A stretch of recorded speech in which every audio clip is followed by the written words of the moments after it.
Good day, ladies and gentlemen. I'm here today with Michaela Wilson and Richard Wilson. The two of you have been together for 3 years, married for 1. Significantly, there is a 30-year age difference between you. You are 23, you are 53. And in fact, you have 3 children that are either her age or older, correct? Yes.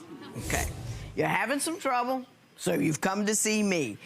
Mrs. Wilson, you want $1,000 in transitional support because you believe this union will not survive. Mrs. Wilson, I'm going to start with you. Why don't you tell me a little bit about your relationship and how we ended up here today? Judge, we have a 30-year age gap. I married a grumpy old man, and I went out. When I was 4 months pregnant, I had some problems severely. I had to go to the hospital. I was dehydrated. My blood pressure was high. I couldn't eat or anything. I was weak. So I went to the hospital. I ended up staying there longer because they had to give me fluids. I called Richard. I said, I'm at the hospital. I let him know what was going on.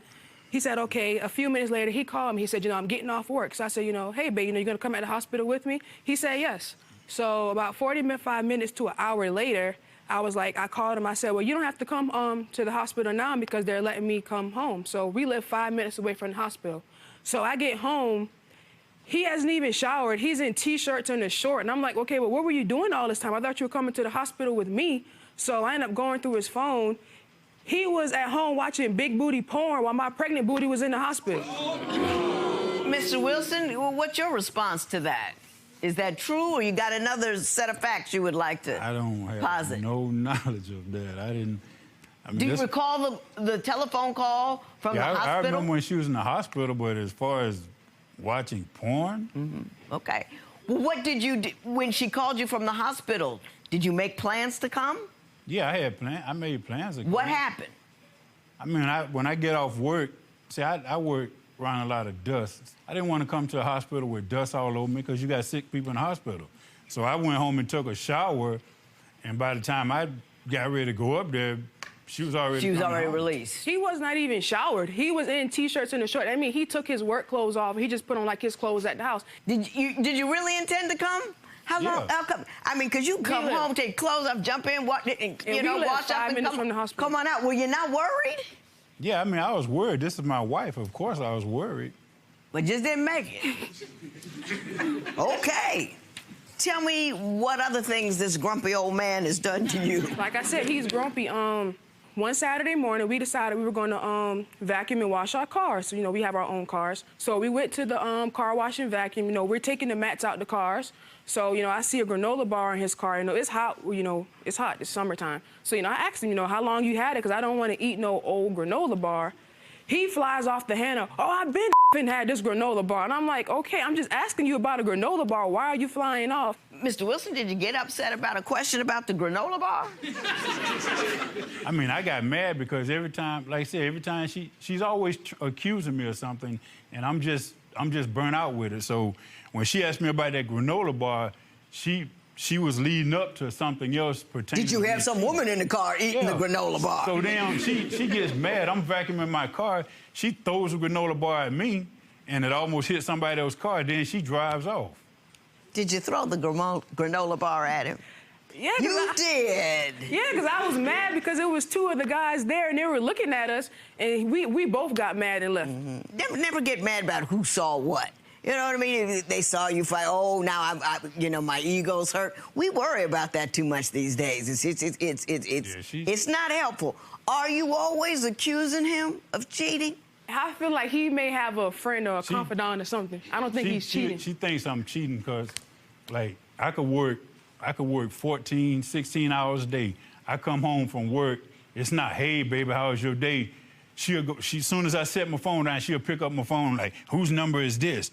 And then, well, why are you calling this person? Or you've been on Facebook. So then she'll Google the number and tell me that, oh, this number comes back to registered to a female. Who is this? I'd be like, I don't know, because telemarketers call my phone all the time. So I don't never answer. But then, sometime I may answer a call, and then I just hang it up when I find out it's a telemarketer. Telemarketer, yeah. I've been down that road. She's like, well, why can you answer these calls at work, but you can't answer them when you're at home? And I'm like, because I know it's a telemarketer, so why would I answer it? Ms. Wilson, now he's sounding awfully rational and reasonable over there. Do you jump on his phone when he gets home? Do you Google numbers? Do you worry about who he's talking to? I don't Google numbers throughout the day. Like we use Facebook, how we communicate. We communicate through Messenger, so we video chat a lot. So sometimes, like every day when I call him on video chat, is always saying Richard Wilson is on another call. So I'll just be trying to figure out who you be talking to all day when I be trying to call him. Is that true? No, I mean I don't even be on my phone. He says your messenger is not going to say you on another call when I call you. You're not on another call. I don't be on the phone. Is it really that often? I mean, he's at work, so he can't be on the. I mean, I assume your work does not involve you talking on the phone, correct? He's at work, so I don't think he could be on the phone all day like you perceiving it, no, because the man's got to work. It's not all day. It's just like sometimes when I call, it's just. How often during a week do you call him and his line's busy? Probably about 3 or 4 times a week. But that's why I check Why his does phone. that concern you? 3 or 4 times a week, he's got a call when you call. Why does that concern you? And she'll get mad, like she'll call me, like I said, I be working, so I can't just pick up my phone and answer it right then. So when she call, I can't answer right then, but I call her like within a minute or 2 later, and she won't answer her phone. Is that true? He calls you right back? Sometimes. And do you answer But the phone? some- Do you answer the phone when he calls you back? Sometimes. Sometimes you don't because you're mad? Yes, ma'am. Now, okay. I ain't gonna. Okay. Has he ever done anything that leads you to believe that he's cheating on you? One time we was in the mall a couple months ago. Okay, 3 ladies walked by on the other side of us. He's staring so hard, the ladies, he bumped into somebody's jewelry stand. No. That's not what happened. Yes, it is. Mr. I'm gonna help you out with that, Mr. Wilson, if I can.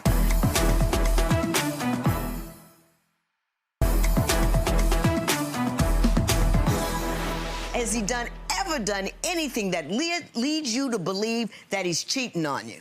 I mean, he does not make me feel secure as a woman. When we go places, he has a wondering eye. One time we was in the mall, 3 ladies walked by on the other side of us.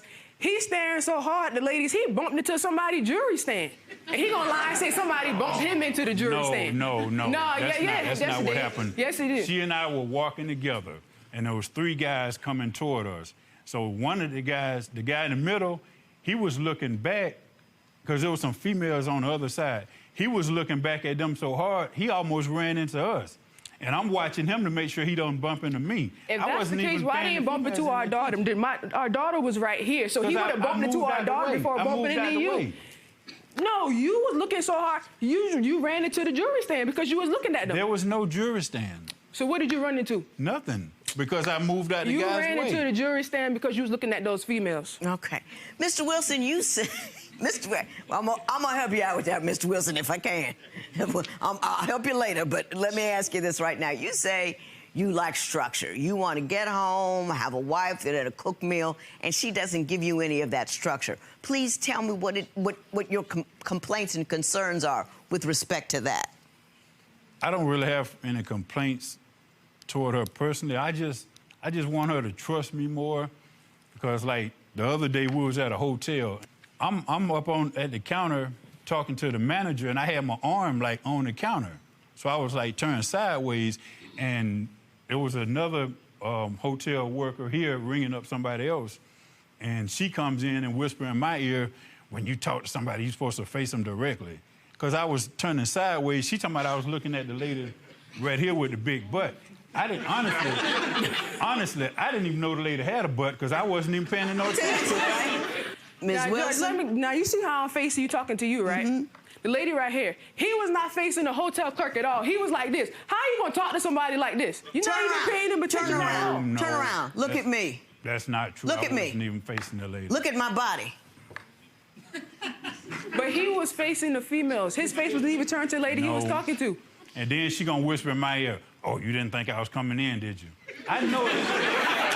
And see, I know if I'm in there 3 minutes, over 3 minutes, she's coming in. I only came in because the children was in the car complaining. So I was like, okay, well, let me just see what's going on. And he was just handling a dispute. And I'm like, okay, I walk in, you like this. What other things has she done that demonstrates her lack of security? You know, one of your friends on Facebook said they're on vacation or something, and they post a picture of them in a bathing suit or whatever. she'll be like, well, why that woman sent you a picture of her in a bathing suit? I'm like, it's a public page. She sent it to everybody in her friend group. Right. She's like directing it like the lady sent it directly toward me, yeah. And then like, say we watching TV. So a new show comes out. So we sitting there laying down watching TV, you know, enjoying the show. But the minute a woman in a bathing suit or some type of attire comes on, she gets mad, get up and go sleep on the living room couch. Everything that he watches pretty much vulgar. Ain't no bathing suit, is breasts out, butt out. I'm not gay, so I don't want to see that. Sometimes my daughter is in the room. I don't want my daughter looking at stuff like that, so I'm like, change the channel. Why is it a problem that I leave the room to watch something else? Because I don't want to watch what you watching. She doesn't tell me to change the channel because she has no communication skills. She doesn't tell me to change the channel. She'll just get up and go on the couch and lay down and go to sleep. So you don't really know what's going on. And see, that's what I tell her. I'm not going to get into no confrontation with you. So instead of me telling you I don't want to watch that, I just go into the living room. I tell her, I don't write these scripts. I don't know what the cast member's going to wear. I'm just looking at a new show. So I don't know what is on it. You always want to watch shows because they got new naked women on them. No, I don't know what's going to be on the show. And she doesn't give me time to change the channel. She'll just get up. Change the channel. She'll just get up, go in the living room, and get on the couch. I don't want to see it. Okay. I just be like, Conversationalist? hey, I said, hey, babe, you forgive me, are you still mad at me? I don't believe you. I do not believe you. I really do, but he doesn't want to talk to me. Even when you were disputing in here, you never came off that calm. You say you don't talk to her because she's not easy to talk to. Explain that to me. Not, I mean, she doesn't talk to me like when she get mad. She doesn't talk to me, but like all night we don't talk. We be mad. The minute I go to work, she send me 1,000 texts. And I'm like, well, why you couldn't say this when I was at home? She doesn't talk. No, you don't talk to me when I'm at home. She can talk to me through a text. And I'm like, that's crazy. Why? And that's one reason we got problems, because we don't communicate. Right. I mean, we don't talk when we get mad, because like me, if say we riding down the road somewhere and she doesn't let stuff go. When she gets on something, she's like a dog with a bone. She just nag. And so I'm like gonna lay in my mind, just shut up, please. So then I get so frustrated because I have anger issues. I get so frustrated. We stop at a red light, I jump out of the car and start walking home. He do that every single time. And then when I do, she'll give me a few minutes, but she always picks me up. She always come back, and I'll be like, no. Because the kids see you. The kids on. I'll be like, no. Ms. Wilson, when you two have a disagreement, are you hard to talk to? Are you reasonable? No, this I am. If we get into a disagreement, okay, I don't mean when I get mad, I shut down. I don't want to talk. But eventually later on, I don't like to go to bed angry. So I try to reconcile with him, talk to him. I don't believe you. I do not believe you. I really do. But he doesn't want to talk to me.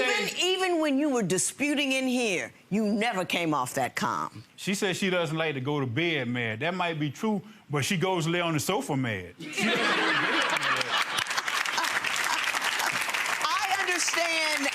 Ms. Wilson, that your mother is on. Hey, your mother is on the phone. Miss Sheila Thompson. Miss Thompson, are you on the phone?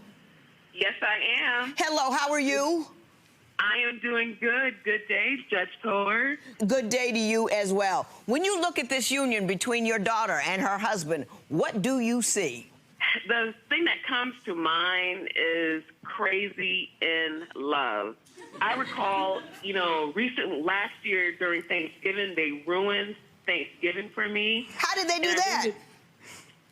Because for some point, they got into an altercation, which I didn't know, an argument going over that call, because sometimes when my daughter or they get upset, they don't answer their phone, so I know something's going on. So I ended up going to where they live, and I ended up seeing his shoes. It's like, she must have been chasing him. When I got there, I was so disappointed, like, what's going on? I ended up, finding him. He's walking, from the place. I get back to the place, talking to her, what's going on. My daughter, I love you, Kayla, but you have, the anger issues yourself. Say it one more time, Mama. Michaela, you have what? What did you say? Anger issues. And these things are not healthy for the relationship. And, the bickering, you have children, they don't need to see you guys arguing or physically in an altercation. It's not good for them. I mean, I love the both of you, I want you guys to do better. I really do. Thank you so much, Mrs. Thompson. I appreciate your input. Yes. I'm not going to talk about this $1,000 transitional support because I want this marriage to work, and I'm going to work to help make this marriage work. So I'm going to say a few things to both of you.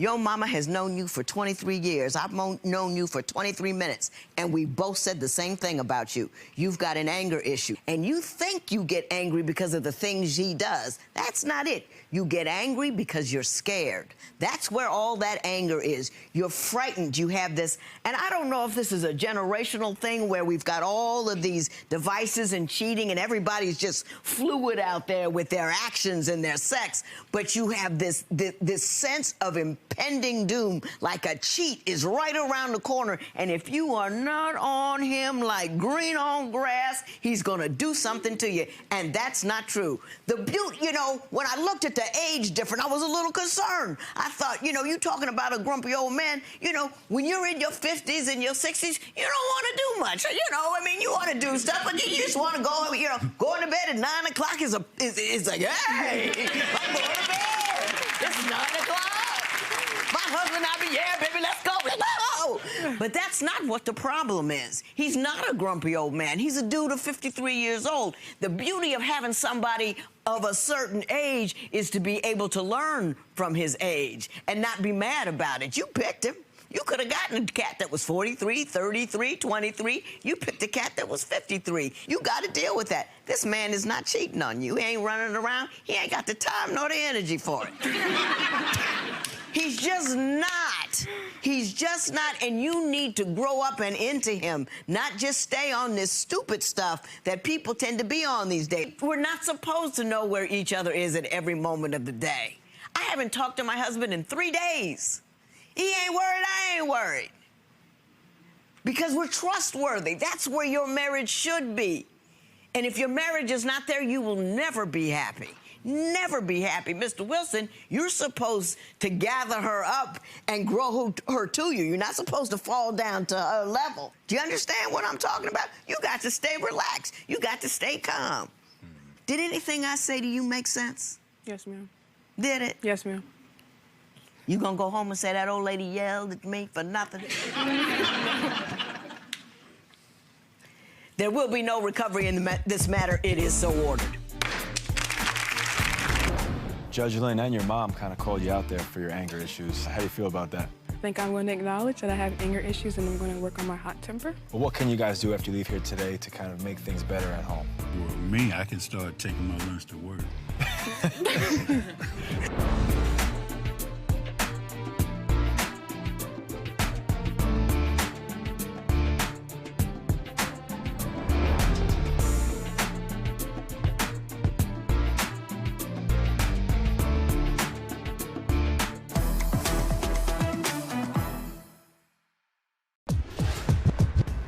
Judge, today's case, young love. Thank you. I have a young couple here who started having children while they were still children. They've got some growing up to do. Let's see if I can get them started. Court is now in session. The Honorable Judge Lynn Toler presiding. Good day, ladies and gentlemen. I'm here today with Anissa Ewing and Malik Kyle. The two of you have been together for 9 years. You have 2 children together, but you do not want to be together anymore. Ms. Ewing, you brought Mr. Kyle here for $477.86 for payment of his card note that was 2 months behind. We will talk about that momentarily, but before we do, Ms. Ewing, I'm going to start with you. Why don't you tell me a little bit about your relationship and why we're here in divorce court today? Me and Malik been together 9 years. I brought him here today because he lies, he cheats. I feel like I'm losing myself to love him. I need to get back to loving me. He constantly lies and cheats. There was a time he had sex with a friend of mine, a so-called friend of mine, and she ended up pregnant, and we had to get a DNA test. It almost broke up our family, Judge, and it's been so long. Like, we were almost done. How long ago was that? This was last summer. And what did he say to you that allowed you to stay with him after such a tremendous betrayal? I might just be a fool. Mr. Kyle, would you like to respond to that? Yes, ma'am. So, I mean, at that time, when I did have sex with her friend, but at that time, we had broke up because she was texting another man, just telling him, like, I love you, and, like, you're the only person I think about, and that's why we're together. So, at that time, we separated. So, I was single at the time. How long were you separated before you hopped on the friend? It's probably about 7, 8 months. But I just ran into her at the club. I was drinking that night, and, I mean, it's just like, I was single at the time. Not that it's right because it's her friend, but it was just something that happened. We took a DNA test. It wasn't my child, so we were able to try to mend things. It wasn't your child? No, ma'am. No. But it could have been your child. Yes, it could have been. Did you have a condom? Yes, I did, but, No. you know, things happen when you use condoms. I think that folks these days aren't afraid of being pregnant as much as they should. It's kind of an oops moment, not a oh my God, which it was when I was young, which kept us on the straight and narrow. Right. I'm just saying. Ms. Ewing, why don't you tell me, are there other things that he has done? It's repeat offenses, Judge. There was also a time when I got a message on Facebook from some girl saying that she had sex with my boyfriend at a hotel party the night before. As soon as I read the message. See, that's not true though. So it's true. It's definitely true. I was at the hotel party and some things did happen, but we never had sex. I did have oral sex with her, but that counts. Yeah, but it wasn't me giving. I was receiving. That counts. Yeah, that does count. But you know, I don't think it's as bad as having sex. But it is wrong though at the same time. And then, you know, she says I repeatedly cheat and stuff like that, but it's just not true. Like, it's true. Like most of the time when I'm messing with another woman, we're broken up or something. So, and she breaks up with me a lot because she just. Well, how often has she broken up with you over these past 9 years? Very. We. How about in the last year? How many times? He broke up with me for stuff he did wrong. In the last year. Stuff he did. Tell me about that. Tell me about that.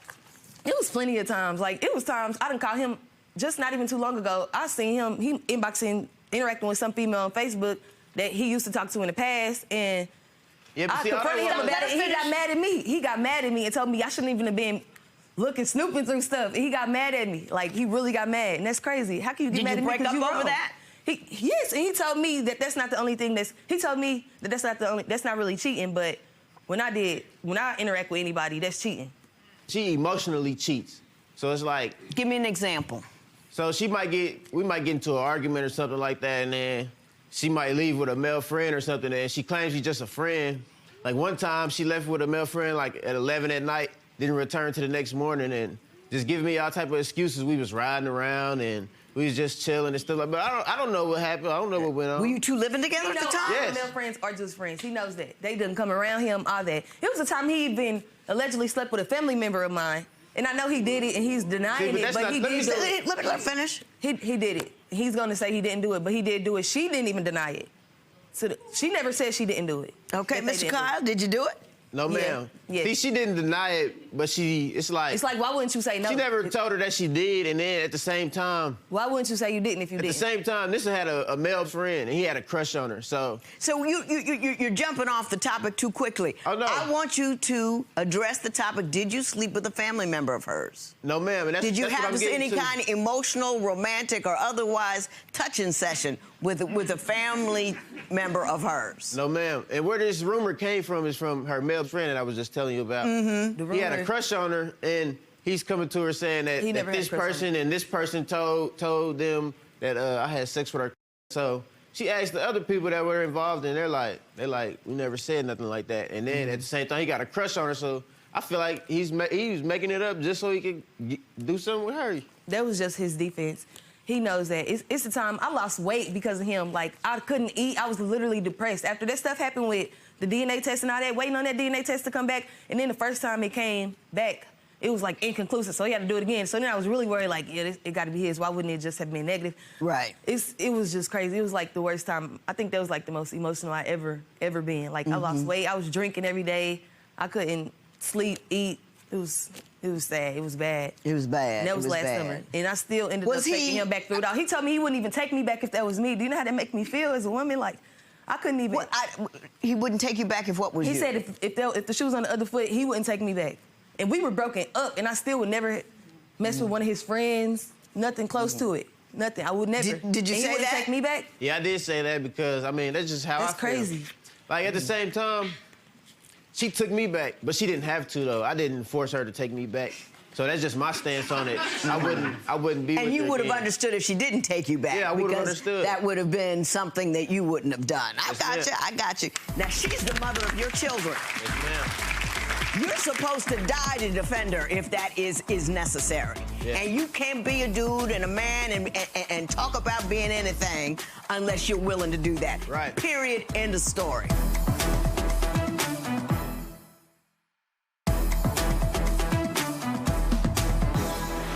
You say you don't feel protected by Mr. Kyle, and you have a specific story you want to tell me about that. Please do. It was a time we were at a party, and a guy kind of nudged me, and I came and brought it to Malik's attention, and he didn't do nothing. That was the second time. It was another time I got into a fight with some females. We were all fighting, and some guy pistol with me. Malik acted like he didn't see this. He saw See, it. I didn't Somebody see that. saw it. Didn't even help. Somebody I got hit in the head pistol with- whipped? Yes. During By the a fight. woman? During the fight. No, a guy. A guy hit you in the head with a gun, Yes. and he pretended he didn't see you? Act like he didn't see it. How do you know he saw you? How she know I she know he seen me saw when it. she's in the middle of a fight? How she Everybody know was I seen that? recording, cameras out, but you didn't see it. It don't make sense. That don't make sense. He didn't Did you care to see? protect Did me you at see that the time. fight? Yeah, I seen the fight. Did you know she was fighting? It was a whole brawl, like a whole, probably 15, 20 people fighting. I can't focus on one guy. And But then, why and were then you he not started- paying attention to your girl? But you're supposed to focus on her. If Exactly. she's in the middle of a brawl, you walk into the brawl, get your woman, and pluck her out. You see? That's what you do. Yes, Exactly. yes, ma'am.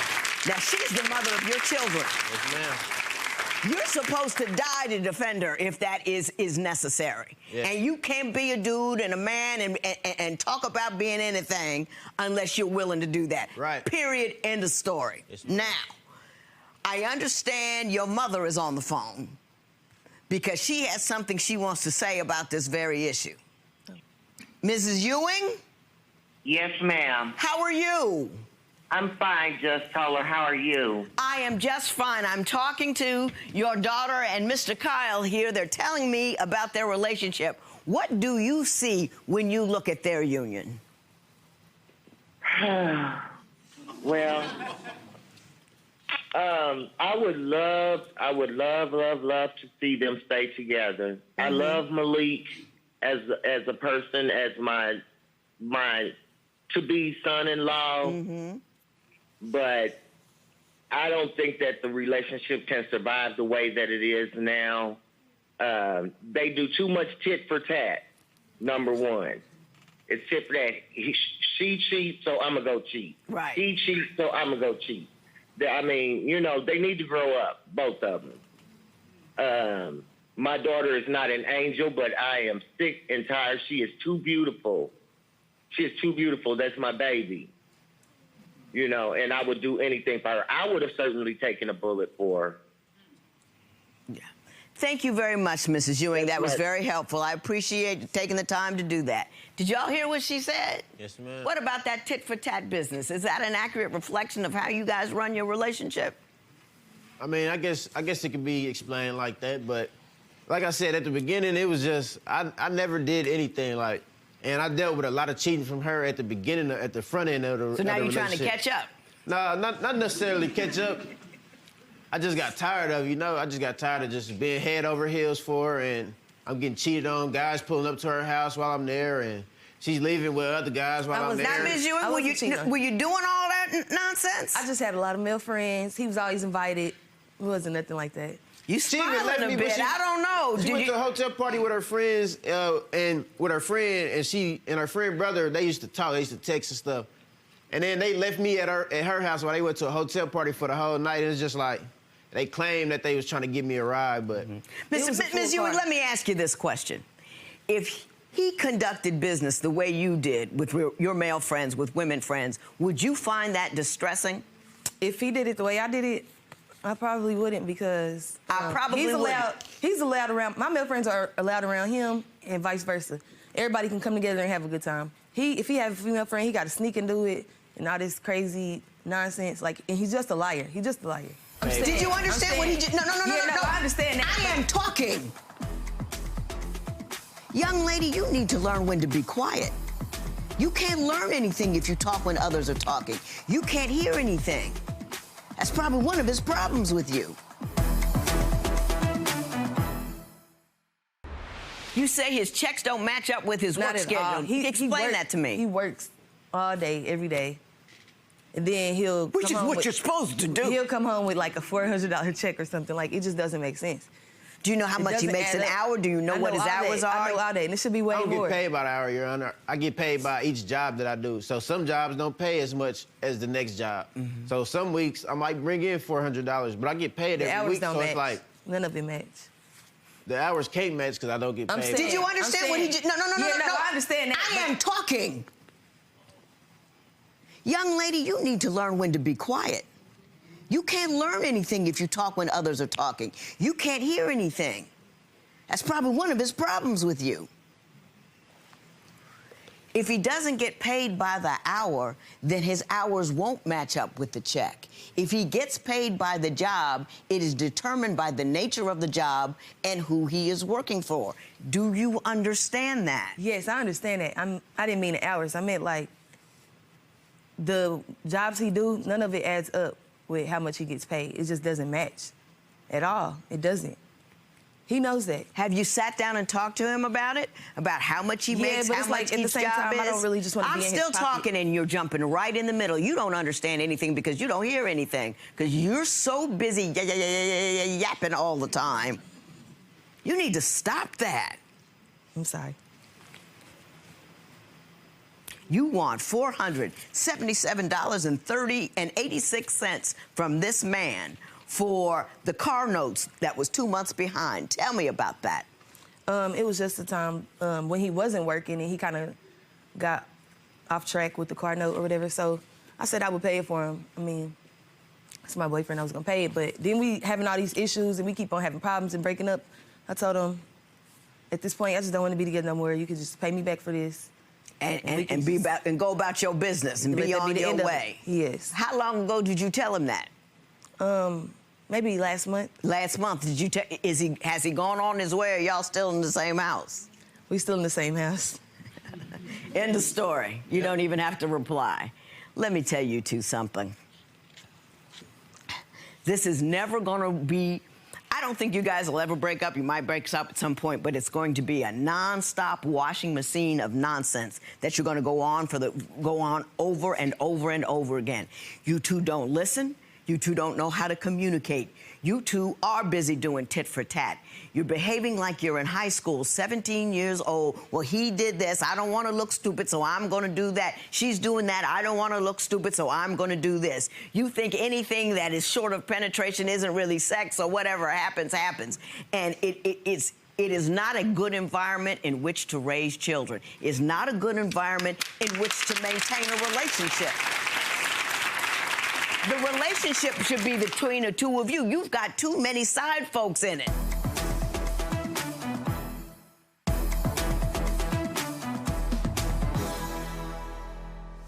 If I were to go out all night with a dude, my husband would lose his mind. If you want to maintain a relationship, you have to curb some of the things that you do in order to support that union.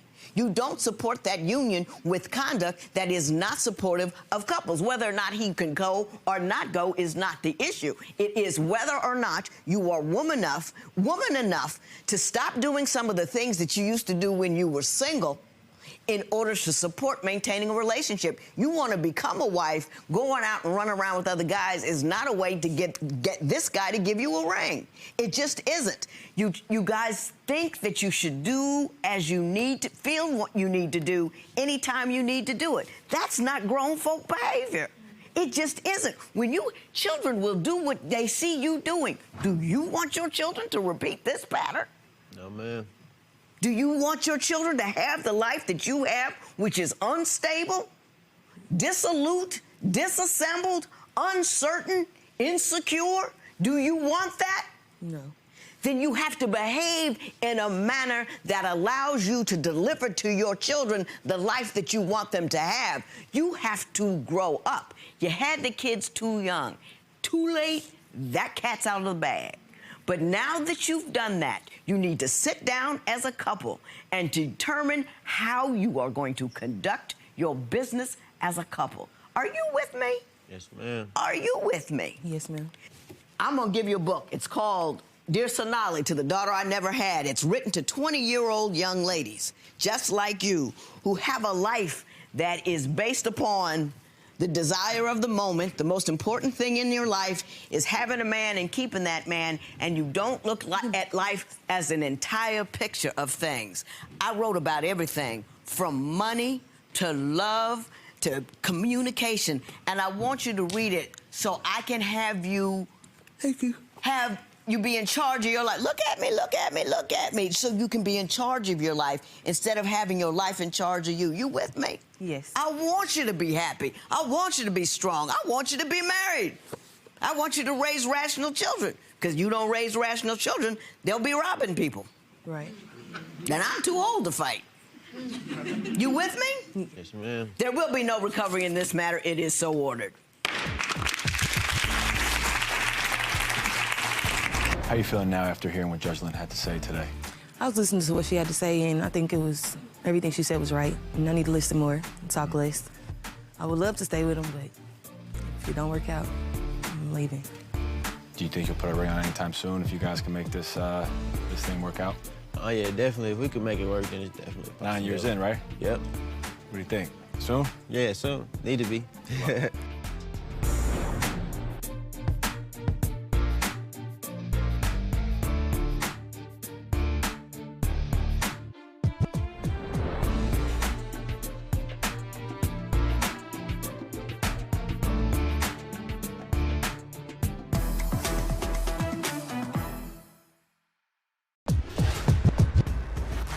Judge, today's case is to the left. When I saw this couple's paperwork, I got so confused, I called in an expert. Let's see if he can help me out. Court is now in session. The Honorable Judge Lynn Toler presiding. Good day, ladies and gentlemen. I'm here today with Tonisha Hamilton and Theodis Polk.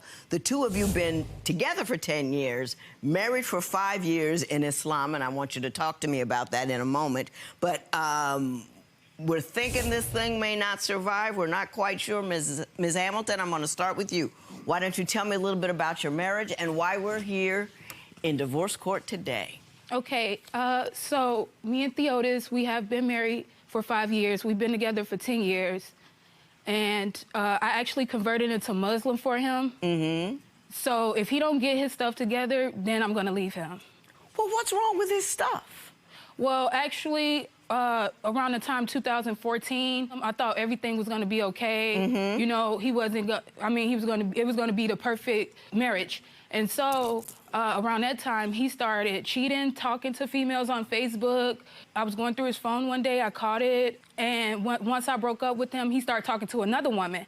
Mm-hmm. This one day, I was coming over to his house, and the lady that he was talking to was there, and she actually engaged in a fight with me. So I actually had to fight this girl because she wanted to be with him, but he still wanted to be with me.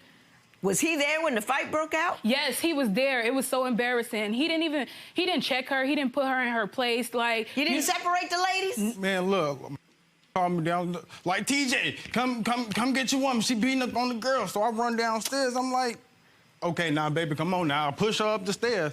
My problem, it wasn't to do anything to her or say nothing to her. My problem was to get her upstairs and get that situation. Now, which her upstairs? Her upstairs or the other yes. her? No, I'm not pushing her upstairs now. Well, yeah. Were you with the other lady? No, we just had a little physical thing.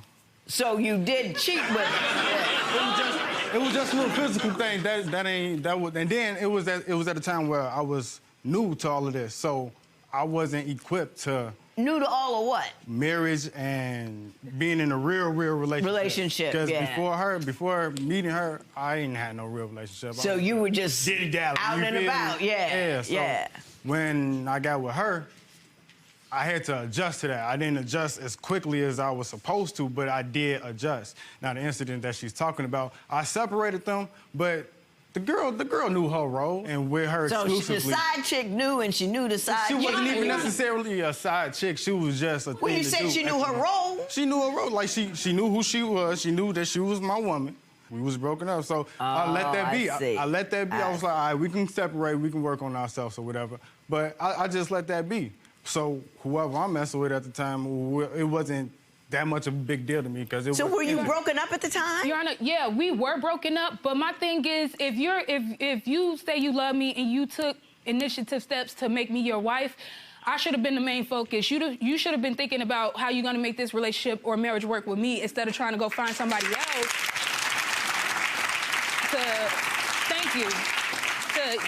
Why did you break up at the time? Was it over the cheating thing in general? It was because of Facebook, him telling girls that he want girls to come over, all of that. Right. And I feel like I converted. I did a big step on converting into Muslim for him and with him, and it was like a slap in the face, that I did all this for you, and you can't even stay home. Yeah. After I fought her, he didn't tell her like, hey, yeah, this is who I want to be with. Whatever he didn't. If she did, she wouldn't have fought me.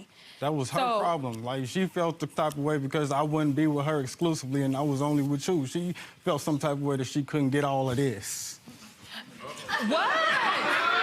That was her. That ain't my fault. But you not talking. It is your fault. Let me tell you why, Mr. Yes, Pope. thank you. If a guy is with two different women, anything that happens as a function thereof is his fault because he made the decision to do that. All She right, I'll didn't take bring the that. woman over there. You did. Okay. You know what I'll I'm take saying? that. So let me ask you this. You say you think that she needs to know more about Islam and that she's not learning. Why don't you talk to me about that? Well, she's very open-minded, and I try to tell her how things supposed to be and how things should go.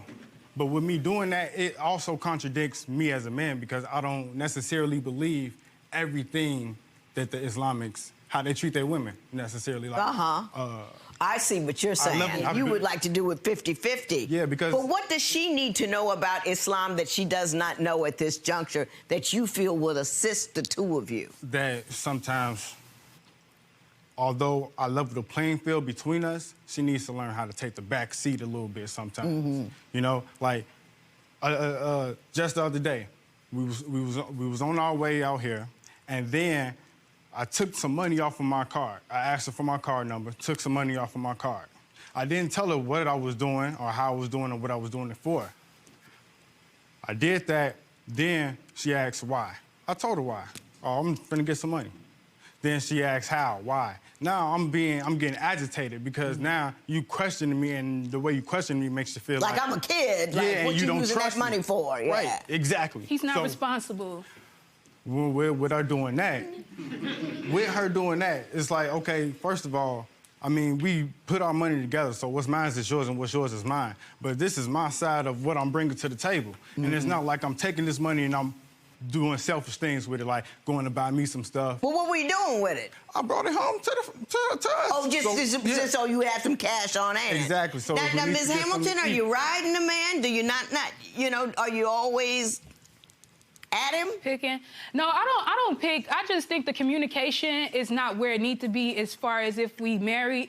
I think when you doing decisions as far as financial or money or anything, I feel like you need to consult with your partner with that because we go 50-50 on all the bills. We do everything as far as the bills.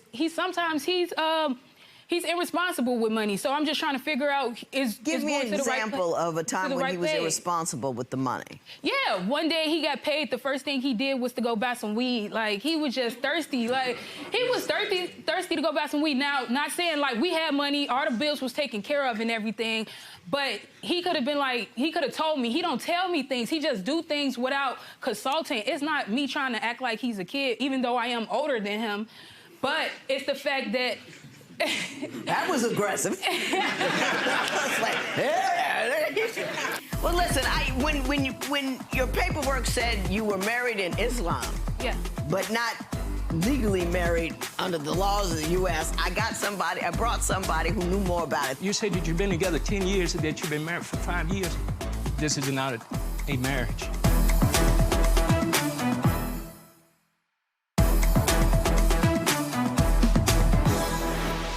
Well, listen, when your paperwork said you were married in Islam, Yeah. but not legally married under the laws of the U.S., I brought somebody who knew more about it than I did. Okay. So I have Imam Bilal Ali, so I don't speak out of school.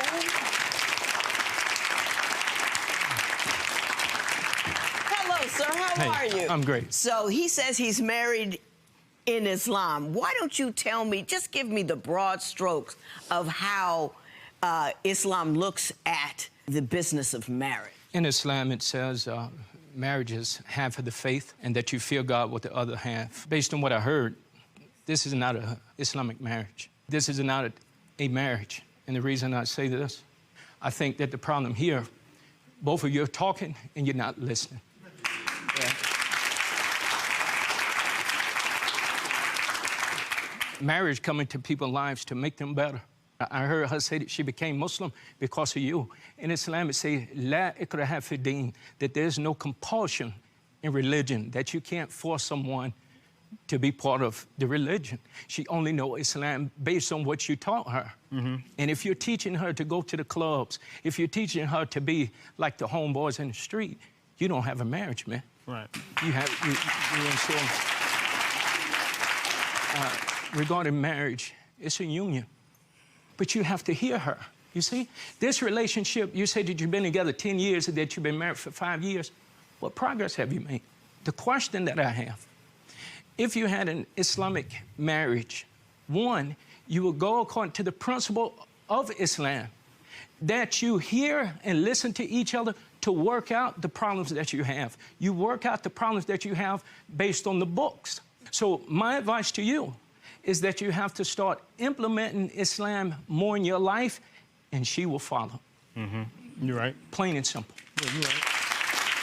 That was a wonderful explanation, not solely within your religion, but we could all listen to that. I mean, as far as what progress have you made? Have you listened? My job is to make you better. Your job. Wonderful. I'm so glad you came. I don't know what to do. Yes. Thank you so very much. We appreciate it.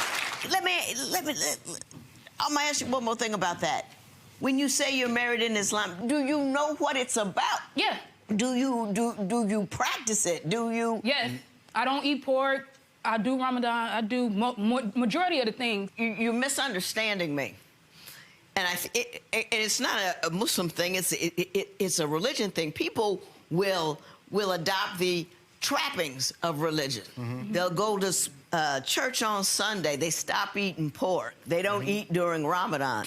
But the Quran is full of things about what you should do every day, how you conduct yourself. It is a religion that is often firmly entrenched in how we treat one another. Y'all can't even talk to one another. No, we can't. That is a whole lot. If you are a Muslim, that's a whole lot. If you're a Christian, that's a whole lot. If you're an adult, that's a whole lot. That's part of the problem. Everybody thinks that's nothing. It's huge.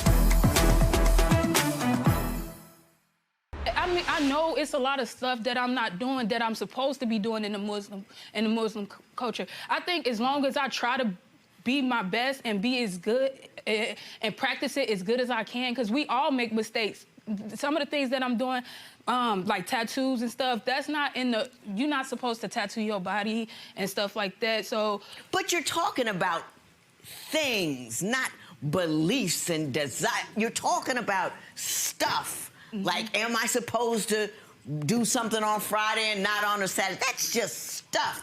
Real religion is in the tenets about how what your spirit is and how you behave. And I don't think that you're reading those parts. You're reading the stuff parts, but you're not getting the centeredness out of it. You know what I'm saying? I mean, yeah, like, I feel like some things in the Quran I try to do, especially with the spiritual thing. Like, when people nasty, it says something about, like, when people nasty to you, you know, just still be yourself and still treat them with kindness, even though you know they doing you wrong, you don't do them wrong. And you just That's a told me spiritual not thing. 2 minutes ago that you speak to him all poppy because you know that if you did it to him, you'd be mad. Yeah. So that's contrary to that. You talk about things that you know are in there, but you don't practice them. I try. No, I don't think you even know how to try.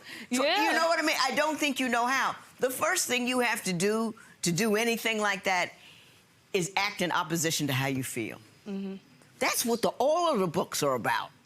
Everybody wants to be angry. Everybody wants to be, you know what I mean? But you have to act, this is what I want to yell at him, but it doesn't do any good, so I'm not gonna. Exactly. Do you see what I'm... That's what I do sometimes. I don't. It's a lot of That's how times. I feel. That's how I feel on the inside. I really don't be one to, but it be like, dang. You don't have any idea what I'm talking about. I mean, not a clue. And I don't know where I'm gonna go with this. I'm lost in the sauce of trying to educate you. You have to be a better emotional manager in order to be a good wife, a good Muslim, or a good anybody. And I don't think you're a good emotional manager. You probably ain't one either. No, I'm not. I ain't gonna sit there and But say you're that. not gonna argue with me about it. She will.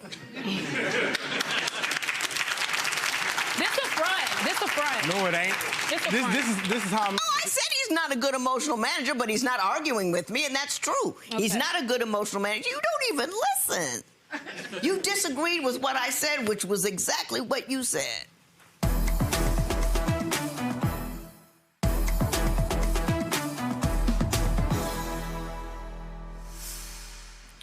In order to be in a relationship with anybody, you first have to be well-centered and solid within yourself.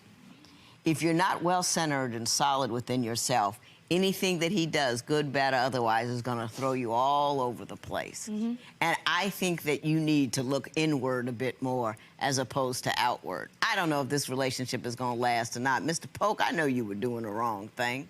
I don't think you really know what Islam is about or any religion. I think that you... No, I don't. No, I mean, you know I do. what I mean? Like, I practiced it for a while. But then, you practice it, you don't eat... No, not even that. It was... I was deeply into the Quran. I was deeply into it. I was reading it a lot. I was trying to learn as much as I can. Was the side chick into it, too? Nah. She ain't had nothing to do with nothing. She wasn't that important to me to bring her in or anything like that. But you shared your body with her, though. Exactly. And That I ain't can't be that nothing. important. That That is a whole lot. Thank if you. are a Muslim, that's a whole lot. Thank If you're a you. Christian, that's a whole lot. If you're an adult, that's a whole lot.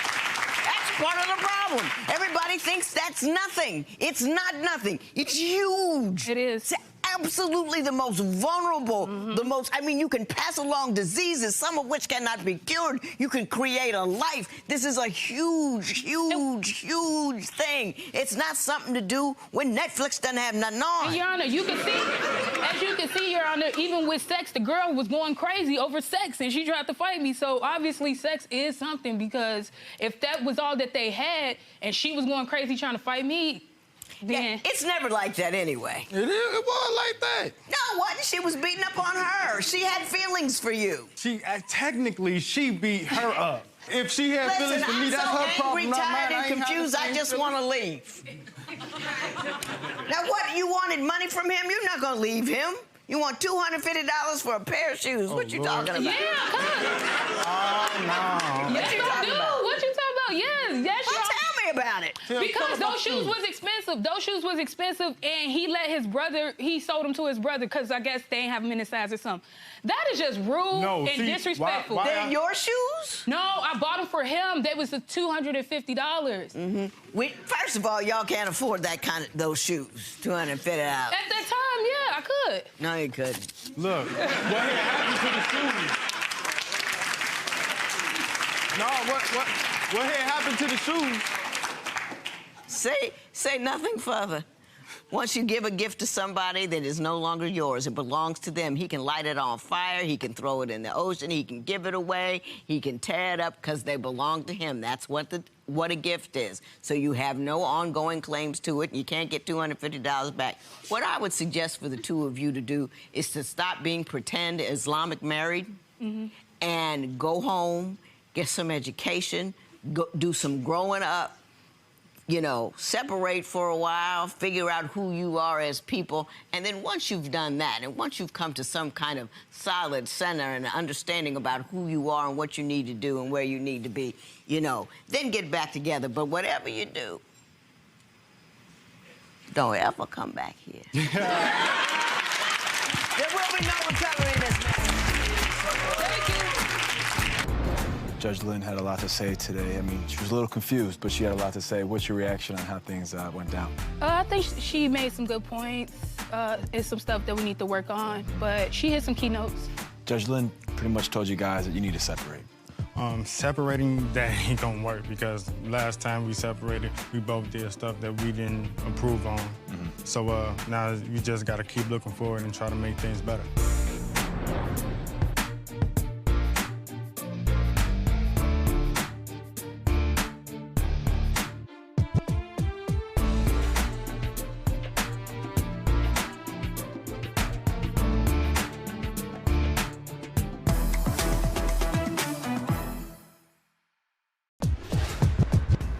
Judge, today's case is Lonely Nights. Today, I have a couple before me that has been together for over 10 years. Now it seems they're drifting apart. Let's see if I can't get them back together. Court is now in session. The Honorable Judge Lynn Toler presiding.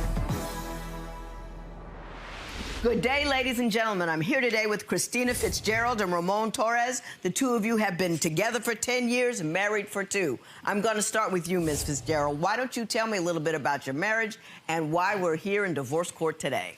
Well, lately it's been really rocky. You know, he just not coming home, getting hotel rooms, and sometimes he don't even call at all, you know, and I got proof. I have some evidence here that I found recently in his glove box and in the car. And when you say he's not coming home, how long does he stay away from home? Sometimes for days. For days? Yeah, he go missing for days. And what does he say when he gets back? Oh, he said, well, he don't really have a good enough excuse, but it's usually he don't want to be fighting. He don't want to, you know, this or that. And it's like, it's more than that. I just have my suspicions, and it's like, you know, what's really going on? Mr. Torres, why are you away from home? Because we have like 8 people that live there. No, we don't.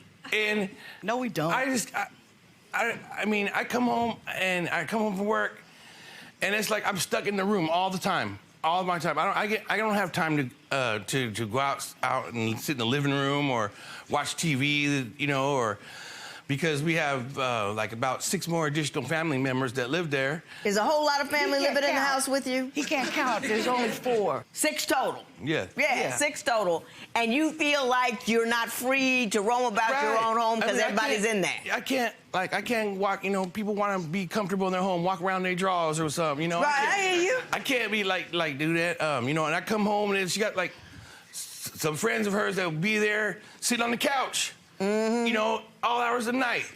You know, and that's a friend of hers. So where do you go, though?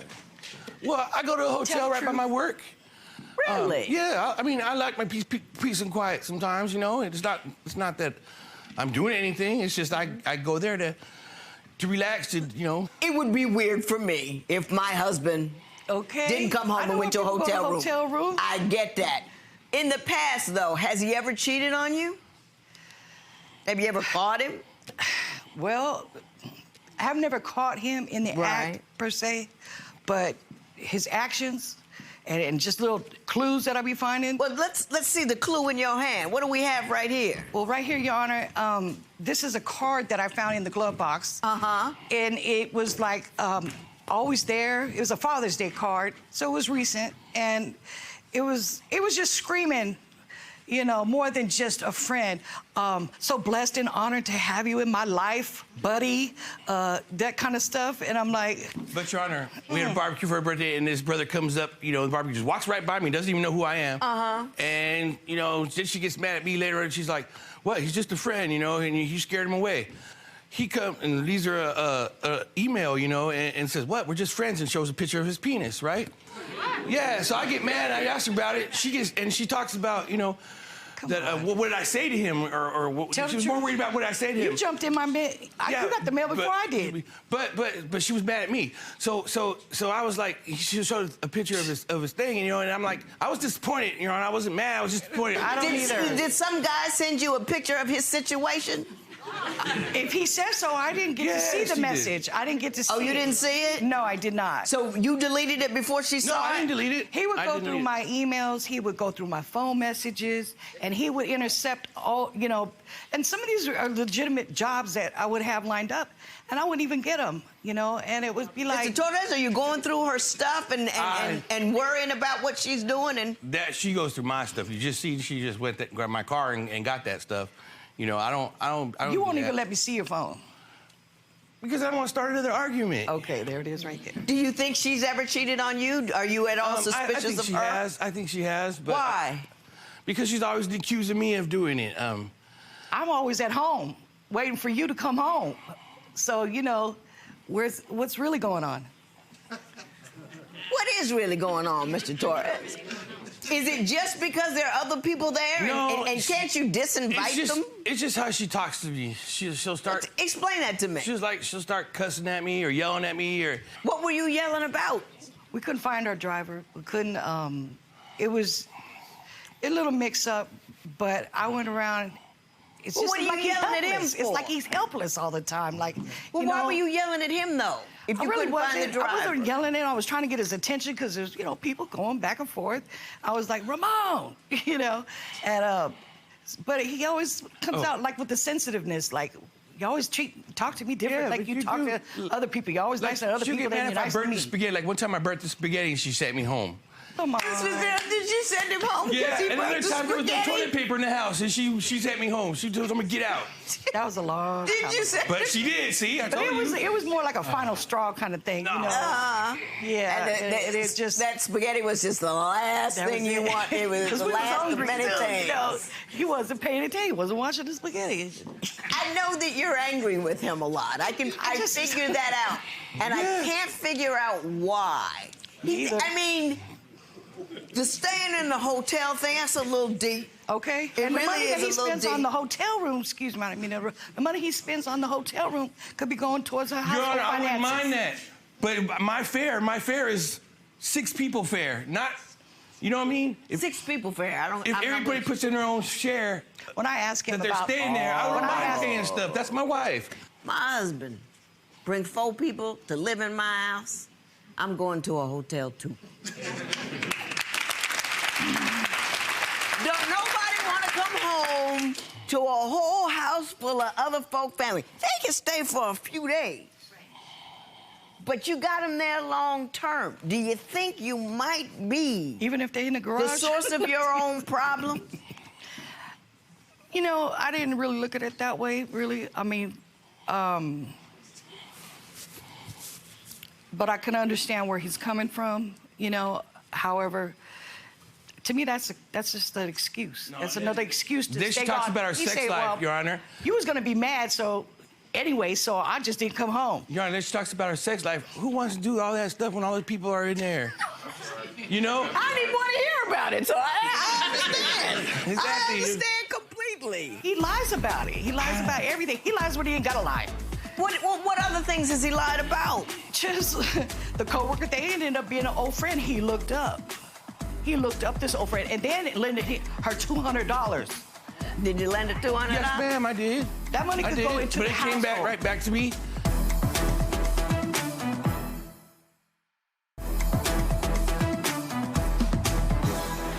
You two are talking to me as a married couple, but you don't have any shared experiences.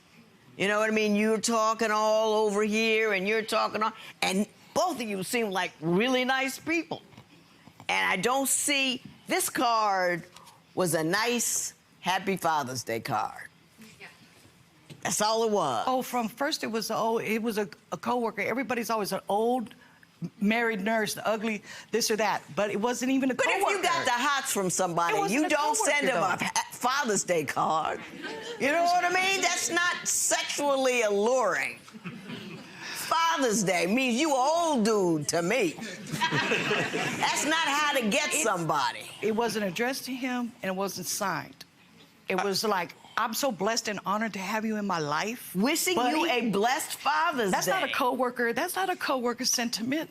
To But me, it isn't a lover sentiment either. Well, he's like big brother kind of thing. Well, when you go on and you got little bread trail crumbs, you know, leading like to little things like, okay, hotel rooms, boom, a card in it. It must have meant something to you. He kept it. But he lies about it. He lies about everything. He lies when he ain't got to lie. What other things has he lied about? Just the coworker. They ended up being an old friend. He looked up. He looked up this old friend, and then it lended her $200. Did you lend her $200? Yes, ma'am, I did. That money could go into but the it came back household. right back to me. You know, she said that money could go back to the family, but yet if the family pitched in, what should we worry about my little $200 for? I mean, I understand. Oh, little $200. Is your family pitching in at home? Yeah, actually, yeah, they Really? do. Yeah. Significantly? My family member helped us get the money for the water bill when it got cut off. Oh, really? Yeah, because... But that seems like a singular event. It doesn't seem like it's an ongoing thing. However, my family member does do things around the house that I feel like he should be doing himself. Oh. But when he refers to our house as, that's your house. Your Honor... Well, does he pay bills there? He does when he feels like it. Your Honor, I pay for the... Not when they do. Her storage, which we shouldn't have. We should have to pay for storage if she has, you know, we shouldn't have to pay storage if we have a garage that people are staying in, you know? What, you just have a lot of junk? You have a lot of stuff? No. We got people staying in our garage and I have to pay storage somewhere else, you know? That's just so the people can stay in the garage. Arguing about and stuff. And then she's just controlling. She wants to, if I'm not home by, okay, I get off at 10:30. If I'm not home by 10:38 and I live, like, when I drive 15 miles to work, it's like, you're cheating on me. You're cheating on me. And my friends at work, they get mad at me. They're like, when you can't even have a beer with us after work. When you come home at 2:30 in the morning, you get up at 10:30. How often does he come home at 2:30 in the morning? For a while there, it was almost every night. And what were you doing out till 2:30 in the morning? 2:30 in the morning, Your Honor. Well, how about 1:30? What were you doing? I was just out with my friends, just winding down, man, having a bar, drinking just a little bit, because I'm diabetic. But, you know, I don't want to drive drunk. How can you stay mad at him? He's just so adorable. Let him live with you for See how good point. She's nice to everybody else, but she's not nice to me. She could yell at me, you know, and I don't like to fight. I'm a Desert Storm veteran, okay? I've seen my war, and I don't like to fight. And sometimes she thinks I'm too soft.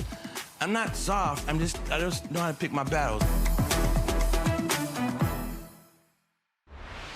If I could do one thing for you, Ms. Fitzgerald, what would it be? Would it be just to get him to come home? And if he came home, would you be nice to him? Yeah, I would. When he comes home now, are you nice to him? She likes to argue at 3 o'clock in the morning. I try. You know, I'm a good woman. I come home. I'm home waiting. I cook dinner. You don't cook dinner. Wait, were you dreaming about it? Were you dreaming about He it? likes to exaggerate. No, but just the communication. I would really like for the communication to be open. Him to give me the respect. If he ain't gonna be home, call me. Let me know. Don't block me. You know, he blocks me. You block your wife?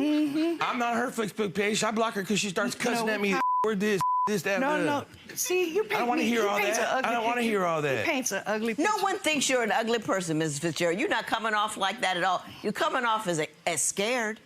You're coming off as not feeling secure in love. He's a runner too. I do He's run. a runner. What do you mean he's a runner?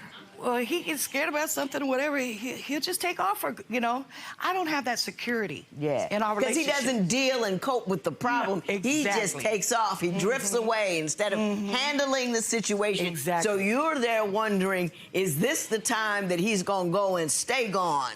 And so by the time he gets back, you're so frightened and agitated and irritated, you know, you start throwing F-bombs because you've been so jacked up for 2 days waiting on it. And I don't like be, you know. I got you. I'm with you, Mr. Torres. Your Honor, if you could get me to give you one thing from her, what would it be? Tell her just to be nice. That's all. And she's nice to everybody else, but she's not nice to me. She could yell at me, you know, and I don't like to fight. I'm a Desert Storm veteran, okay? I've seen my war, and I don't like to fight. And sometimes she thinks I'm too soft. I'm not soft. I just know how to pick my battles, and I don't like fighting with her, and I don't like fighting with anybody, you know? I'd rather just stay away. Yeah. You don't really think he's cheating, do you? Well, then give me the respect and give me the, you know, honor. Oh, Your Honor, too. You know. She has one ex, and he'd call her baby doll all the time. I mean, I didn't like that he was calling, you know, this dude was calling her baby doll and stuff. That's my baby. That's my wife, you know? I don't know his friend. You know what, though, Mr. Torres? Yes, ma'am. When's the last time you called her that? When's the last time you're my baby? I called her You're that. my baby doll. When's the last time? I called her that last night. I was like, babe, come here. No. Was it like that? I call him Sugar Bear, and he called me Sugar Toes. So that's our pet names, you know. So, but he ain't called me none of that in a long time. I think you're two wonderful people. Just two nice, He needs to take me out more. good people. And what you need to do is step up, step in, go home, and be nice to her. Okay. Now, when he tries to be nice to you, you return it with nice. Yeah. I don't want to hear about. I don't want to hear about the water bill. I don't want to hear about the people in your garage. I don't want to hear about the storage. I want, when he's nice, you be nice. Okay. Just do it for 15 minutes Or one when he day. go to a hotel, Just at least for call me fun. and tell me to come down there. What? Like that. I brought her out here, right? Oh. Well, this don't count. This is divorce court. You know what I mean?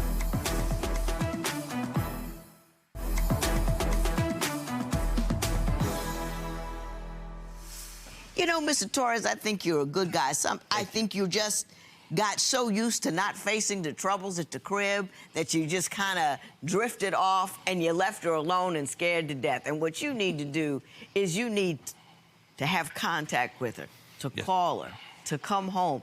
Ask her to come see you where you are. Think of something to do when she gets there. It's a solvable problem. I don't think she wants much. I just think she wants to feel like she's important to you. And I don't think she feels important to you. Okay. Now, I'm going to say this to you, Miss Fitzgerald. I don't know what's happening at your house. I don't know who's there, why they're there, or how long they stand. But you got to respect a man's spot. Do you know what I mean? Don't let other people be the reason your man don't come home. I agree. And you might need... Move your stuff back in the garage, and with the money you save from that storage, find them somewhere to go for a hot minute. And after a hot minute, it ain't your problem no more. That's where you know we're what I mean? right And get your man back in the house. And when he comes back in the house, don't fuss at him about whatever. Because you know why he was gone. Now we're getting him back in there. And we're going to call him Sugar Bear. You know what I mean? That's what you're I'm saying. You're going to rub that little bald head. Right? And you're going to say, oh, it's so good to see you. And then you're going to say, oh, Sugar Toes. I'm so glad to be home. You look wonderful. And then when all the people out of the house, you walk around, no clothes on, nobody say nothing. That's right. Just enjoy each other. You're good people. Yeah. Nobody cheating, nobody doing the wrong thing. You just got in a habit of not doing the right thing. And the right thing is I'm gonna take 5 minutes out of my day and make sure this woman feels loved. And you're gonna meet that with kindness and love in return. Yes. Okay, Sugar Bear? You all right, Sugar Toes? That's right. I'm okay. There will be no recovery in matter. This matter is adjourned. You guys are cute. Thank you. Hey, baby. Sugar Bear, Sugar Toes, look at you guys holding hands. We feeling good after speaking with Judge Lynn today? I know I am. She made me fall in love all over again. I just want her to go back to the hotel. You think you guys can clear some room and spend some more time together? Definitely. That's the only way we're gonna be able to do it. Yeah. Well, you guys are Spend staying more here time tonight. We together. know that. Yes. We're gonna give you some alone time tonight. Okay, tomorrow's her birthday, and we're gonna Birthday go party. tomorrow. That's right. Any plans for the birthday, girl? We're gonna tear it up. Yeah, we're gonna tear it up out here.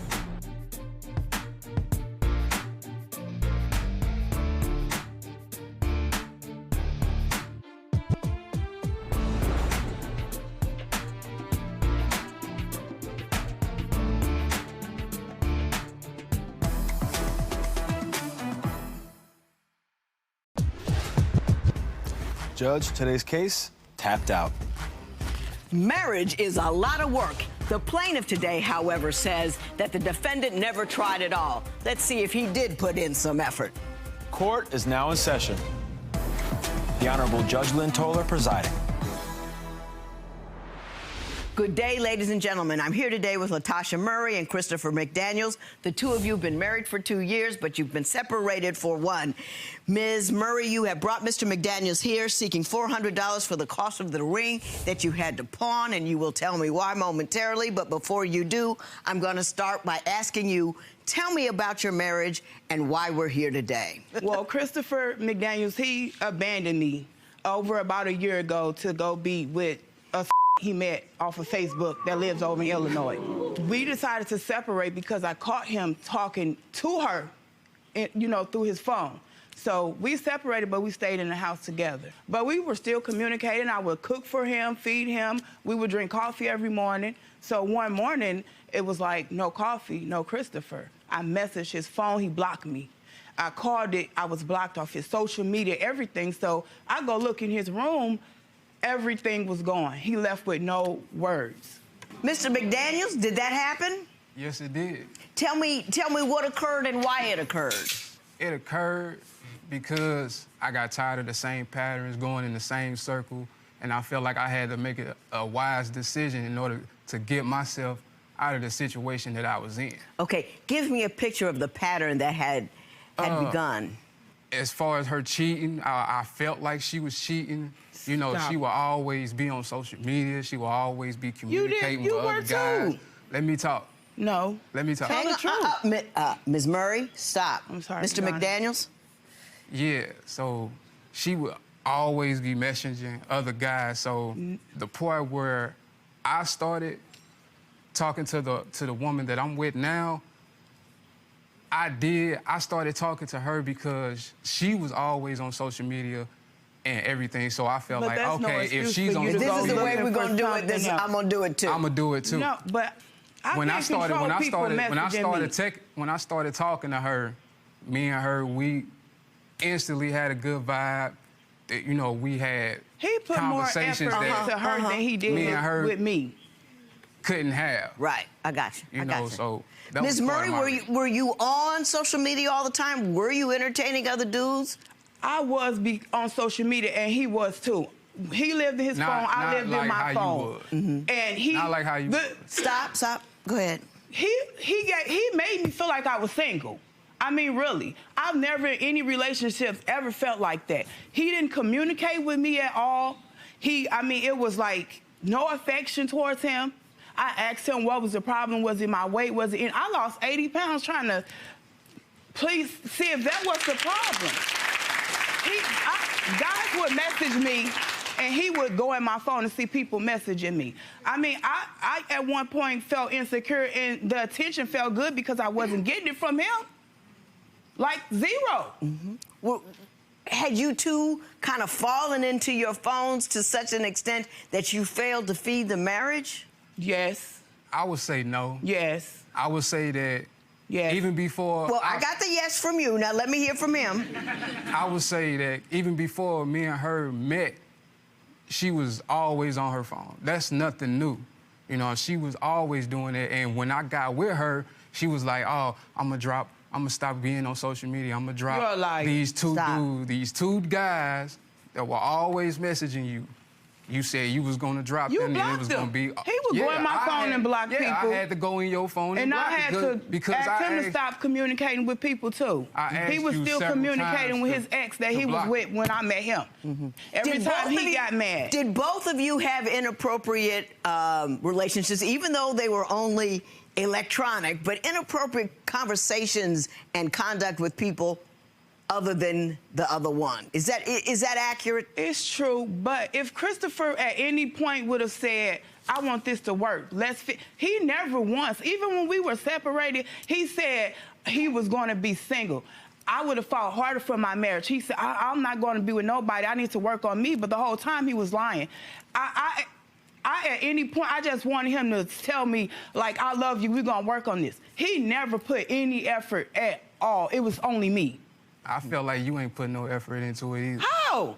because you were always he's selfish. on social He's selfish. media. He's very Hang on. Oh, tell me what kinds of things you did to feed the marriage, and then I'm going to ask you, did you see or acknowledge those things? So go ahead, tell me what you were doing that he wasn't.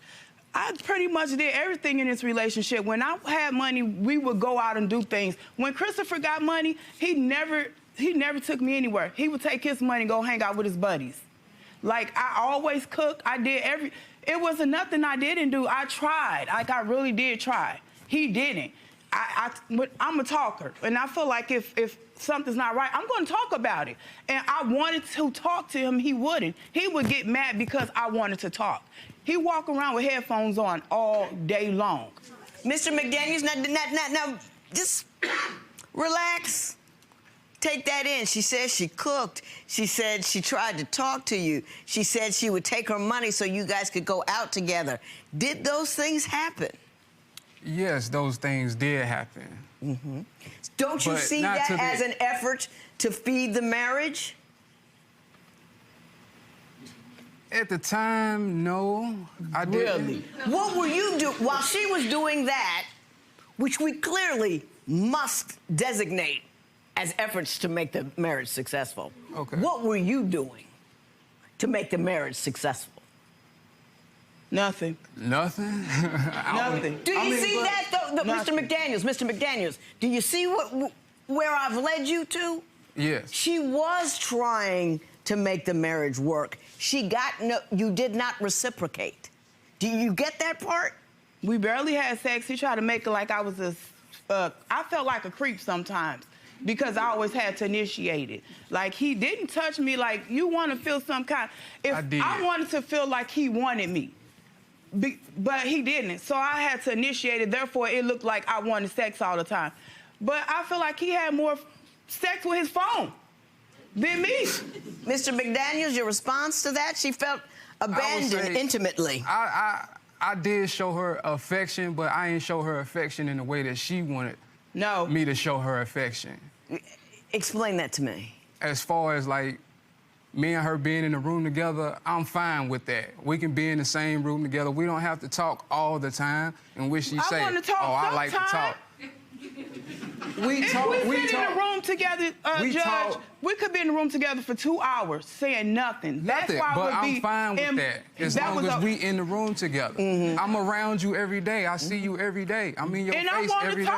I got you, Mr. McDaniels. Let me get, and I ain't mad. I'm just going to give you a heads up. Okay, about women? Ever since the beginning of our relationship, it's about what's on your mind. You a good person. He's a liar. I like what you do. Like, we barely had sex. And then when we did, it was a couple minutes. Listen, Mr. McDaniels, I never make a man defend that one. So you want to speak to it, you can, but I ain't going to require it.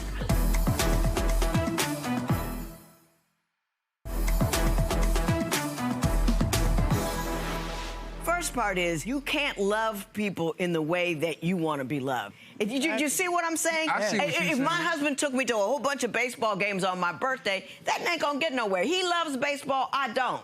But so sometimes you have to give the person what they need, not what you would like. That's how you do the relationship. And number two about women, we want to talk to you. Yes. I don't care which one you get. We're gonna want to talk to you. Now, sometimes we talk too much. Sometimes I do. Run. Makes them crazy. You gotta pull it back, but you gotta talk to us some. And There's no way we should sit in a room together for 2 or 3. Whenever we do talk, we have excellent conversations. We have good conversations, but we don't talk every day. I feel like I don't How often do you want her to talk to you? Exactly. I can say that most of the time I do be in my own world. He live in his own world. I do be in my own world. Yes. And why'd you marry her? Why did I marry her? Why'd you marry her? Because I loved her. I don't feel like he ever loved me. Now let the man finish his thought, okay? She always say that, but that's the thing that I can't get around. You know, I would tell her, you do look beautiful. He never complimented me, ever. Not once. But she bring up insecurities that she bring up her own insecurities that she's dealing with and throws them in my face and tries to make me deal with. Like, she'll say, I'm not attracted to her because of her weight. And ever since let the man finish. Ever since the beginning of our relationship, I've always told her it's not about your weight. It's about what's on your mind. You a good person. He's a liar. I like what you do. He never talked to me like that. Miss Murray, lying, though. Miss Murray, So I never told you that. Miss Murray, I did. I will sit you down, Please and don't, then I will Sam. put you out. Please don't. I'm sorry. Mr. McDaniels, go right ahead, sir. So, you know, I've always told her that she was beautiful and that her weight did not matter to me, but she will always bring it up and throw it in my face. Was she heavy when you married her? I was bigger than her. Was she heavy when you married her? Yes. Doesn't that tend to demonstrate to you that your weight is not a problem because he committed to you when you were even bigger than you are now? But he didn't touch me, so it felt like a problem. We barely had sex, and then when we did, it was a couple minutes. Listen, Mr. McDaniels, I never make a man defend that one. So you want to speak to it, you can, but I ain't gonna require it. Yeah, it did last couple. It was good. When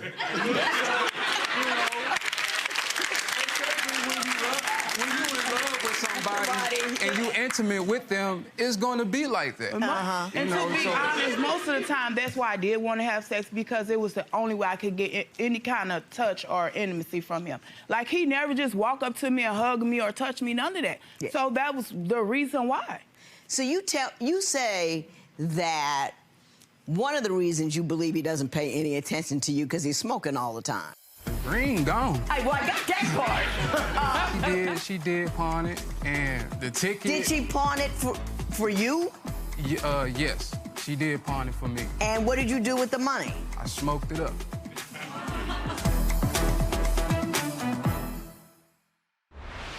One of the reasons you believe he doesn't pay any attention to you because he's smoking all the time. All the time. He had a very expensive habit. He has bad anxiety, and I would borrow money because I didn't want to be around when he was acting like a monster. So he would smoke himself calm? Yes.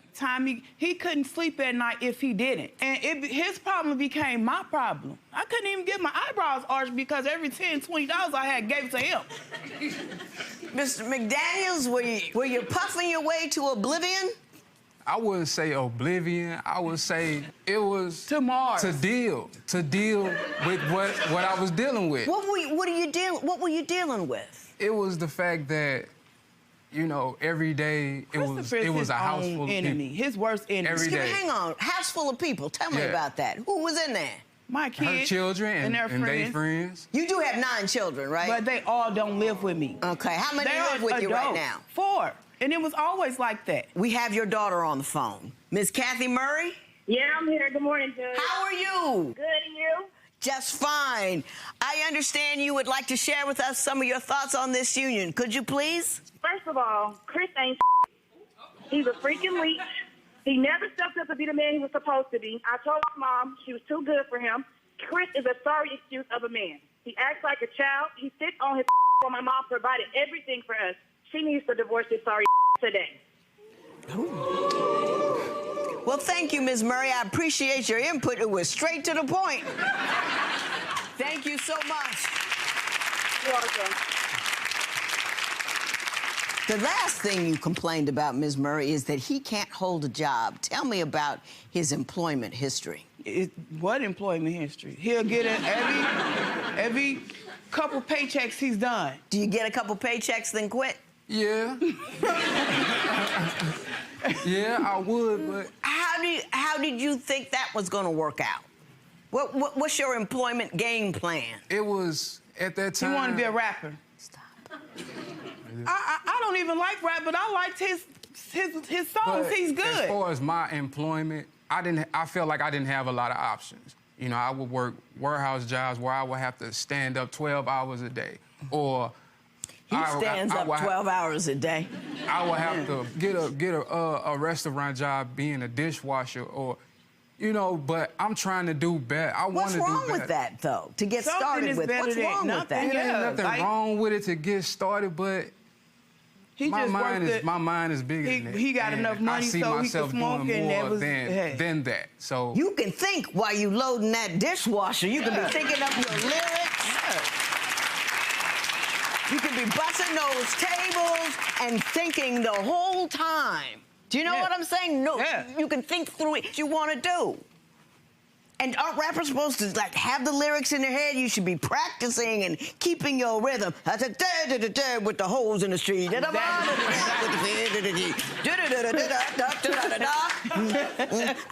money. With the holes in the street.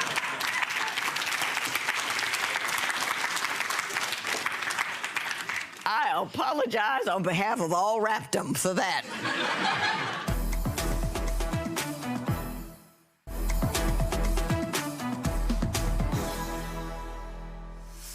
So tell me about the $400. I pawned my ring for him, and when he left, I didn't get the pawn ticket. He was gone. I couldn't get it out.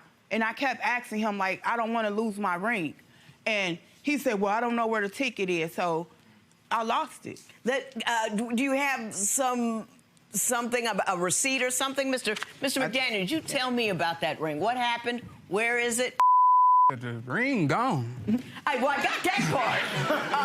But how did it get gone? What did you do? She did pawn it, and the ticket... Did she pawn it for you? Yes, she did pawn it for me. And what did you do with the money? I smoked it up. And he left me. And then left? Yeah. That was your final act? Yep. He got his last paycheck and... Smoked up your... I got it. I got it. Let me say this to you. Ms. Murray, you're a lovely woman. You talk too much, but you're a lovely woman. You wanted to have a marriage. You went in there with your best efforts. You went in there with your love, your heart, and you tried to make it work. Mr. McDaniels, I think you were looking to be supported. Yep. I think that you had absolutely no intention of trying to make this marriage work. What you wanted to do was have a roof over your head, food in your stomach, a sense of security, and you had absolutely no intention of giving her anything in return. You didn't like the kids there, so you put your earphones on and you just sat around and you didn't contribute at all to the marriage. You got annoyed when she talked to you. You get your own soda pops. You never got anything for anybody else, and you got annoyed that they were there. You were annoyed that they actually wanted you to contribute in some meaningful way to the marriage. So the last thing you did before you packed up and walked off without telling her anything was get her to pawn something that was important to her, smoke it up, and then bounce with another woman. You will be paying Ms. Murray $400. It is so ordered. Thank you, Judge.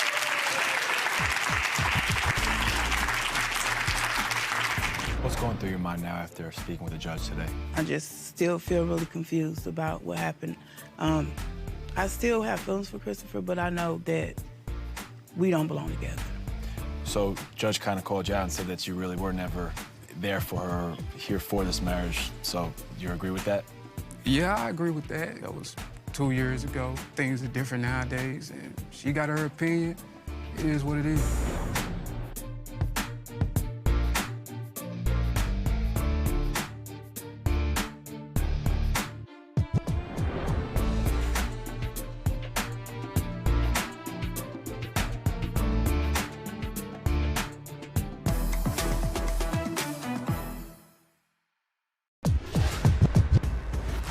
Judge, today's case is Player of the Year. Social media is out there beating the living daylights out of love. I'm going to try to help this couple out who are being tortured by a troll. Court is now in session. The Honorable Judge Lynn Toler presiding. Good day, ladies and gentlemen. I'm here today with Jordan Cochran and Torian Brown. The two of you have been together for 2 years. Ms. Cochran, you are seeking $400 from Mr. Brown, and we will talk about that momentarily. But before we do, I'm going to start with you. Why don't you tell me a little bit about your relationship and why you're here in divorce court today?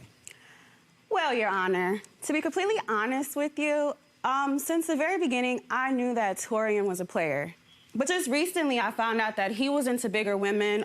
He's like a chubby chaser, you know. He's into BGW women.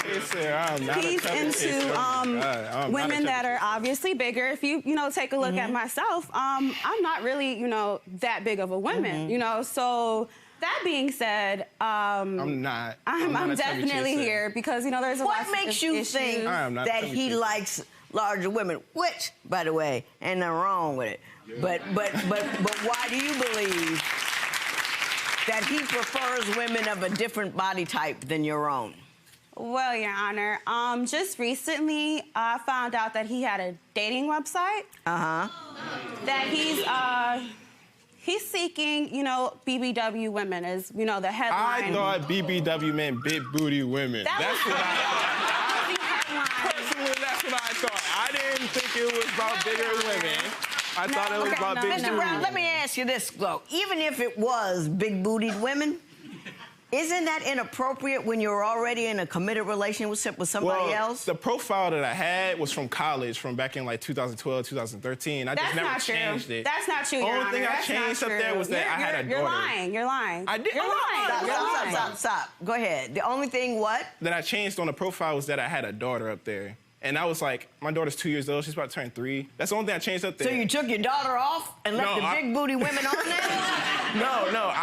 I left the big booty women up there and I added my daughter up there. That's the only thing I added to the profile. Yeah. But why do you still have a profile on a dating site while you're in a committed relationship? I can handle this, Mrs. Cochran. Well, I have the dating website because I just don't know how to delete it. But also that I found out that she was like texting other dudes and stuff, so I just kept it. I don't know much about technology, but I can delete stuff. That's all. Your Honor, this man is such a player to the point where his exes reach out to me. I had one particular ex wrote me on social media. And what did she say? She told me that Torian was, you know, doing sexual favors for her. I was not doing What that. did she say specifically? Say, hi, how are you? I'm so-and-so. Was she? Well, not really. So, you know, we obviously have social media. You know, he'll post, like, little small things, you know, like just, he never really, like, mentions me or, like, tags me in it. But, you know, if you're another woman, you obviously know that this guy has, you know, a woman. Stop. So, you know, she'll put, like, laughing emojis. You know, like, she's basically, like, trolling. She's a big troll. She puts laughing emojis, and you get from laughing emojis to sexual. No. She actually DM'd me and told me that, you know, they were together and that, you know, he was doing sexual favors for her in her car. She's like, no. You were trolling her. I was trolling her? You guys got into an argument. So now I'm the troll, right? You guys were trolling each other. And you guys got into an argument, and then she said that because she was trying to get under your skin because you guys are going back and forth.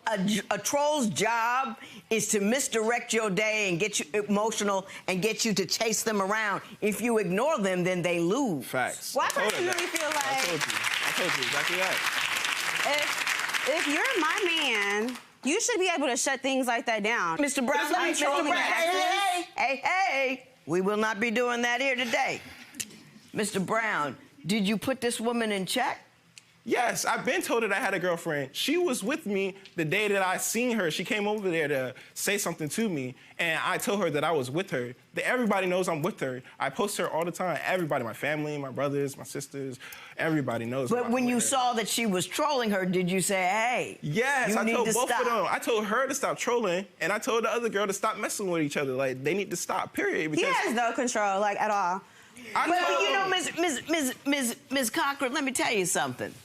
If he checked her, there's nothing he can do after checking her. Now, you could stop, and then it wouldn't continue. But once he's checked her, he's done his job. He can't control what she does, and apparently can't control what you do, because you continue to do it as well. So you can't tag him for that ongoing dispute when you're in the dispute, and he's done everything in his power to get it to stop. Thank you. You understand what I'm telling you? Thank you. Somewhat. I mean, Nobody can just say yes. She sees as reasonable as all get out. She just can't say yes.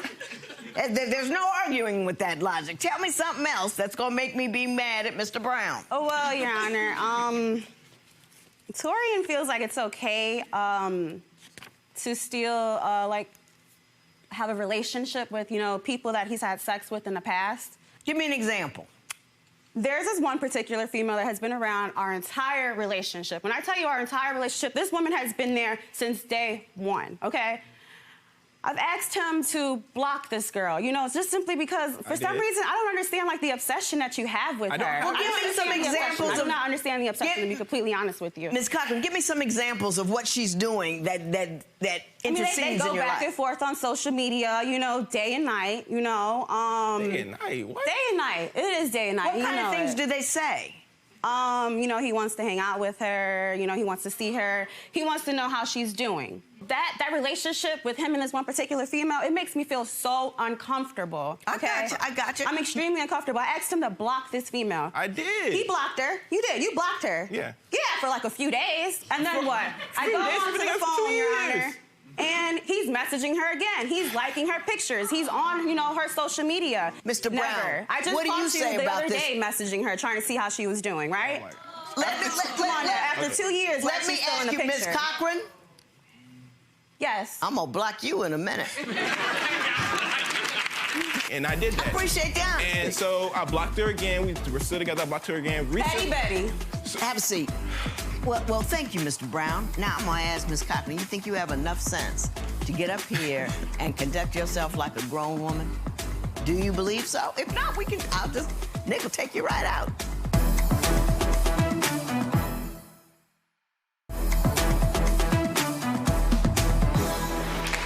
Mr. Brown, do you know the woman about whom she speaks? Yes, I do. Tell me what your relationship is with her and what She's you right. two do. I did have sex with this woman before. When I introduced her I tried to introduce them to each other because she asked about my past. So when I told her about my past, she was one of the people that was from my past, and that was like recently. So I was like, okay, this is the person, this is who she is. And she was like, okay, I want to meet her, I want to talk to her. I said, okay. So that's what I did. I introduced them to each other. What kind of crazy Hey, that's what she nonsense is wanted. that? That's what she wanted. So I gave her what she wanted because I care about her, and I give her what she wants. And she asked what she wants, so I'm gonna give it to her. So Yeah, so like you blocking her, right? And then you unblocking her so the next she- day, right? Ms. Come on Cochran? now. Stop. So Next thing is the seat. After that, it's the door.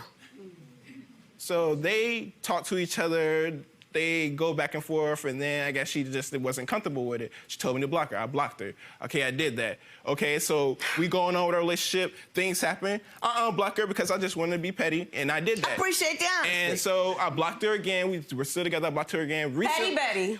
Have a seat. Have a seat.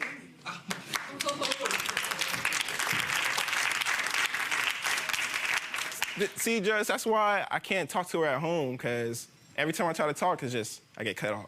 She seems to be concerned about these other women. I don't see really a problem there because you come to her with the past and you cannot erase it. Why don't you tell me what you think is the main problem in your relationship? I don't like going to bed angry.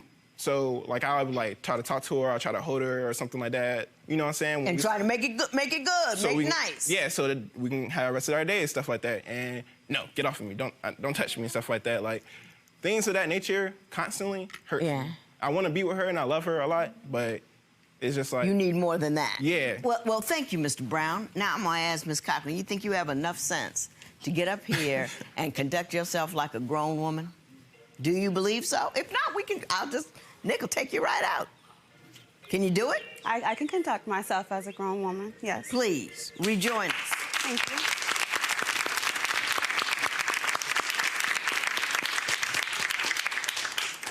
He says that you reject his shows of affection. What do you say? I am not the most affectionate person in the world.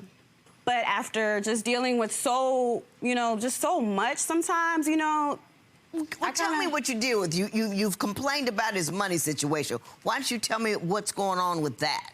When we're struggling already, as a young couple, I believe in, taking care of yourself, going shopping, doing things like that.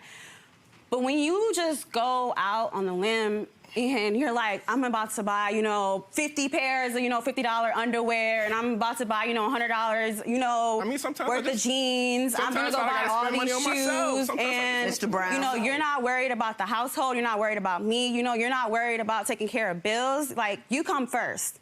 Are you irresponsible? I mean, you're young and spending your money on dumb stuff while you're struggling at home, or maybe you're not struggling at home. You do have disposable income. I'm a procrastinator. I'm not gonna lie about that. In what respect? Like paying bills or something like that. Like if the bills due like tomorrow, I'll wait till like 11:59. He'll wait till next week. He'll wait till when? Next week. If the bill is due tomorrow, he's gonna wait until next week. Do you pay a lot of late fees? Yeah.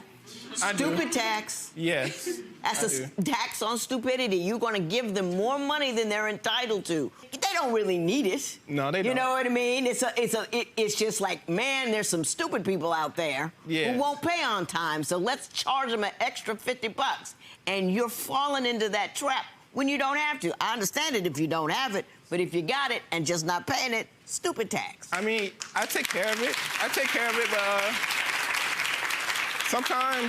sometimes I have money and I'll like pay one bill, and then she's like, okay, I want to do this or I want to get this or something like that. I'm like, oh, we don't have no money for this now. I have got the magic solution to that problem.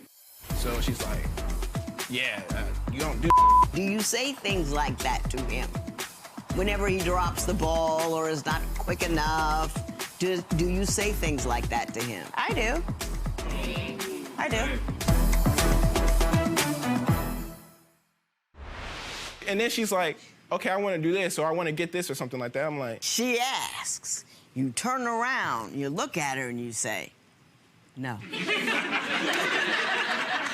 I don't think no is in her vocabulary.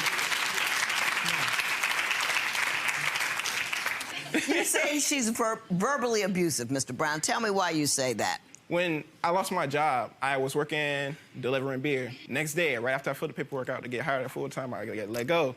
Been trying to find a job, same kind of job that help us pay the bills and stuff like that. I couldn't find one. I couldn't get the right job. So she's like, yeah, you don't do around here. Don't never done you can't you ain't okay, well, let's stop. Oh, I'm sorry. I get the flavor. Oh, I'm sorry. But do you say things like that to him?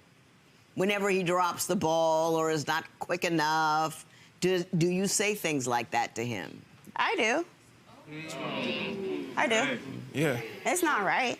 If I'm not that hard, force behind us, we're not going to get anywhere, okay? Like, we're just going to be stuck. So sometimes I feel like I have to be hard. You're right. You're right. I have to be hard. And I like that about because you. If I really like that about you. We're not going to be successful. I got you. Now, Ms. Cochran, you say you want $400 for a cell phone bill. Tell me why you think, Mr. Brown, I should award you that amount of money. Well, Your Honor, Torian, he called me one day from work and he said, hey, let's go get some new phones. We need a new phone. I was kind of leery at first about it because he wasn't getting paid until like the end of the week. To be completely honest with you, I like to hang on to my money. And I'm very tight when it comes to money. About that. I'm tight too. Yeah, I'm very tight when it comes to money. That's why I'm broke and she's not. She likes to spend your money and keep hers. Yeah, there you go. Now the picture is becoming clear. Go ahead, Ms. Cochran. So we go to the company, we got the phones, we get this phone bill, and it's like $400. So I took care of that $400, cell phone bill by myself. Got it. Okay. Got it. After already buying, the phones and everything. And I mean, not only that, it's like, dude, I'm sitting here, I'm paying for this phone bill, but I'm paying for a phone bill for you to talk to other females, for you to be on social media, for you to, like, just dog me and just be a player. Like, come on now, what am I doing? I'm not your sugar mama. I'm with you. I'm not your sugar mama. And Ms. Cochran, Mr. Brown, let me say the following. I know a player when I see one, and he ain't one.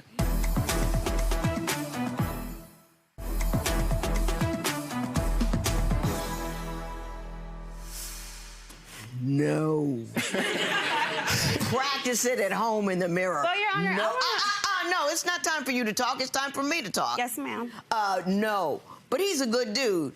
They're going to be trolling women, trifling women, all out there. They're random free radical women that are going to try to attach themselves to any dude that's out there, whether they got a woman or not. He cannot control that. He can check it, and he has checked it, but you can't hold him accountable for what other irrational women do. You just can't. You're gonna fool around and let him go, and he'll end up with one of them ratchet, ridiculous, free radical women. Now, you don't want that. He's a good dude. He loves you.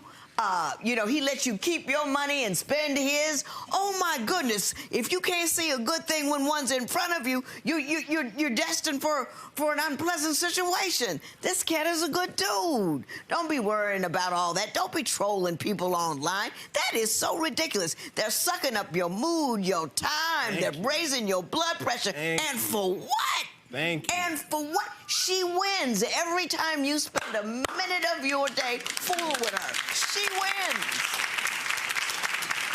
She's sticking her nasty little fingers in between you and the man you love. Don't let that happen.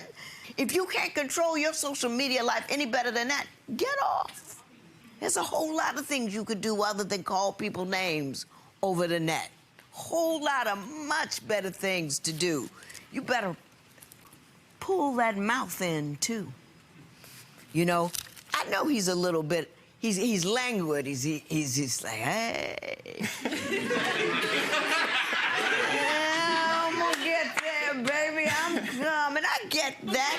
And it gets on your nerves. Would drive me absolutely crazy. I can't stand that kind of thing. But I have found that when you just harp on a dude, when you rag on him, when you call him names, it slows him down more. It doesn't help him. It's not encouraging. Baby, I need you to get this done. Now, this is the one right now moment I need for today. Just one. You can be slow later on, but right now, let's get this done. Be fun, be funny, be encouraging, be smart. Think around him. Don't just, don't mess it up. I see a lot of dudes in here ain't worth nothing. You got somebody. Be woman enough to keep him. There will be no recovery in this matter. It is so ordered. Judge Lynn likes you, man. She had your back. Yeah. But you got to practice, right? No. Yeah, that no word. Yeah. Yeah, I mean, you can't be broke and she's got all the money, man. We got to work on that. Yeah, I do, but... Tell me how you feel now and, what do you think of Judge Lynn's advice? What can I say? Her advice was very beneficial. I'm definitely going to listen to it, listen to him some more, maybe better communication.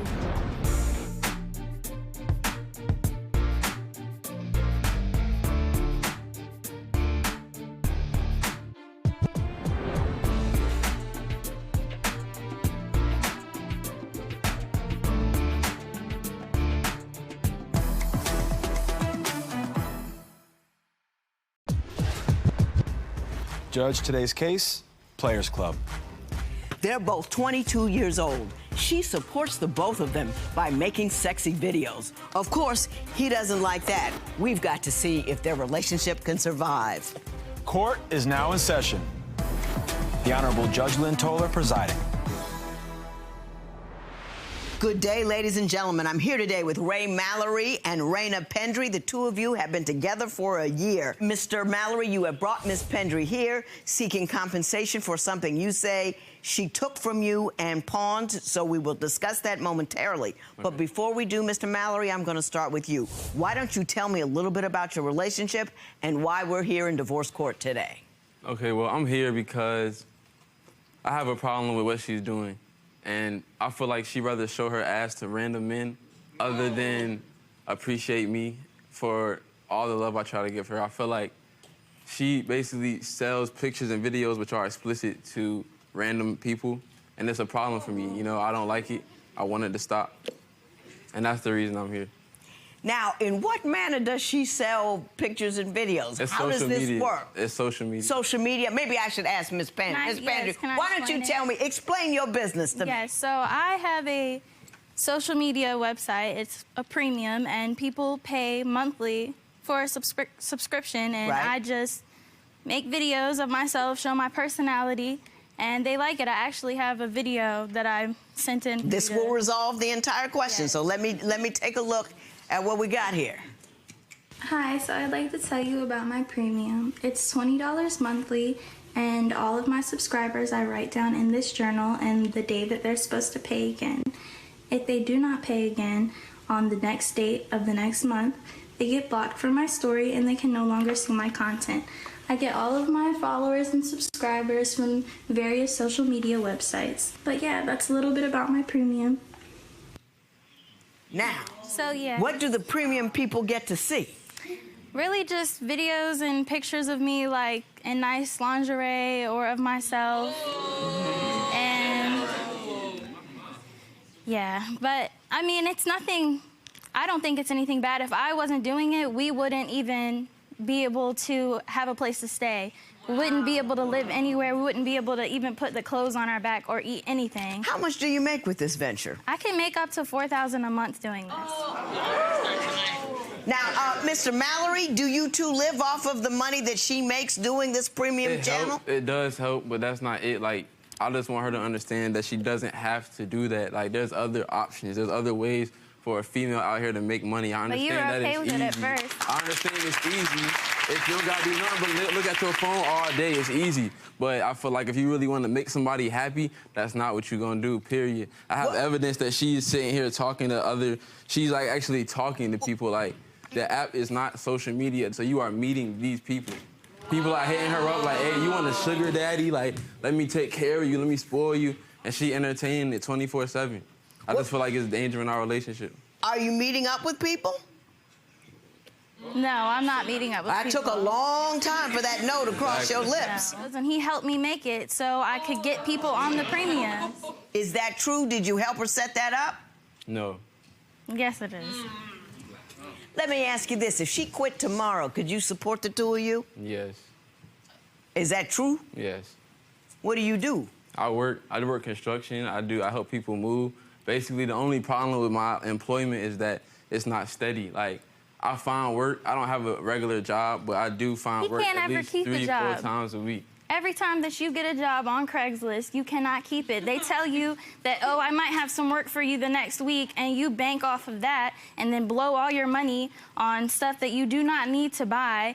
And we have been trying to save up for things to keep ourselves in a better position, and you just want to spend it on clothes and spend extra money on food. Let me ask you this, Mr. Mallory. You've only been together for a year. Was she doing this when you met her? Actually, when I first met her, she was a dancer. She was stripping. And now, were you okay with that? Huh? Were you okay with that? I mean, I didn't know until after we were together for a while. So, I mean, I put it behind me, you know what I'm saying? I was like, it's cool, but she stopped doing it. Then we came out here to Atlanta to, like, start a new life, pretty much. No, he was okay with it at first, and he knew about the premium. But when I felt like she started actually meeting up with these people, No. like, she leave the house for hours and then come back with, like, $300. I'm like, bro. Like, what are you doing?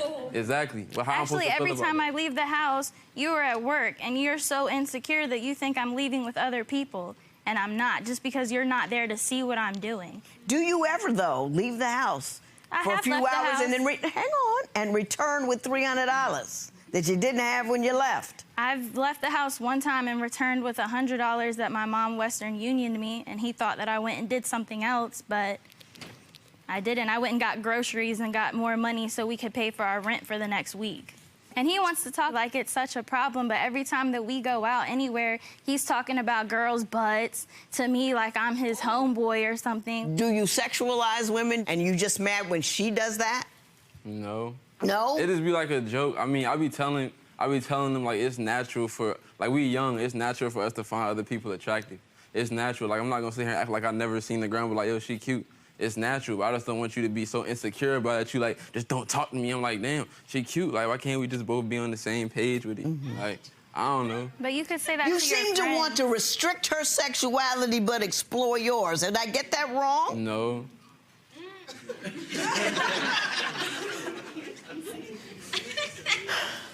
Do you really think she's doing things with the other people, or do you think that there's a potential for that and that's what frightens you?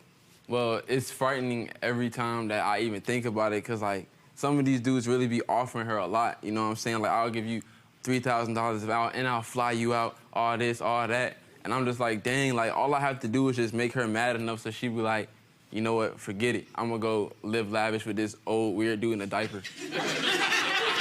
That's what I'm scared of, like, I don't know. Tell me where your line is. Could be nude or just in pretty outfits, but it's never going as far as meeting anybody. You know, this is the person that I want to be with, and he does not trust me. Let me ask you this, Mr. Mallory, and I want you to think about it. What do you add to her life?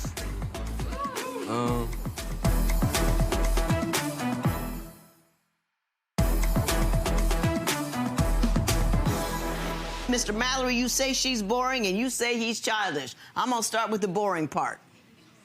Well, I think the boringness just comes in from what she does. She's on her phone 24/7, all the time. I'm like, yo, can we go get something to eat? Can you cook? No, I don't feel like cooking. Turn her back to me on the phone.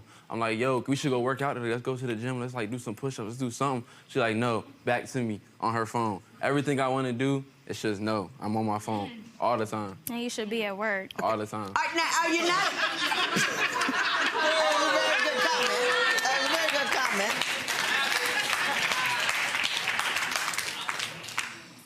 Are you an interesting partner? Because some people can get comfortable and complacent. Are you? I think I am an interesting partner. I don't think he's a very interesting partner. All he wants to do is sit there and make music, and he doesn't even attempt to keep us on our feet. If it weren't for me, we would literally be homeless. We wouldn't even be able to eat food. Yes, we would. That's cap. Are you sure? Yeah, 100% positive. But you mostly live on, she is the primary breadwinner in your relationship. Is that not true? Yeah. That's what that is. And if she wants to remain secure, she can't stop because you don't have a steady job. Is that not true? I don't know. Because women aren't going to run around insecure about their money. We're just not.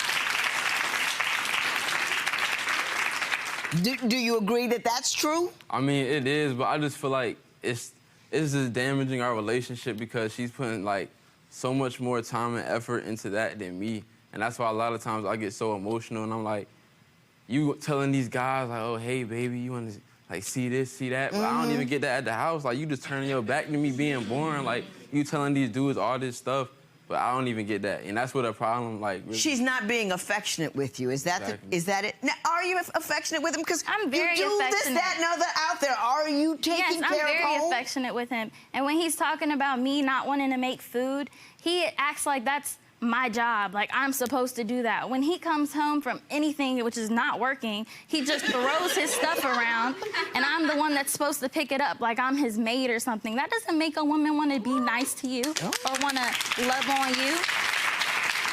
Mr. Mallory, do you seek to have a woman in the home that does all of the quote-unquote woman's work and you don't participate equally in that? I do participate. Like, when she would cook, it'll be times where she'll be in the kitchen cooking, right? I'm like, yo, let me come help you. Like, no, I got it. You make me feel like I'm not doing it right. Just leave me alone. So I'm like, all right, you got it. And then, you know, do you it's ever a problem. get it? It's a problem. Let me, Mr. Mallory, do you ever get it? Do you ever say, man, she's out there making money. We're living off of her check. Let me go cook a meal.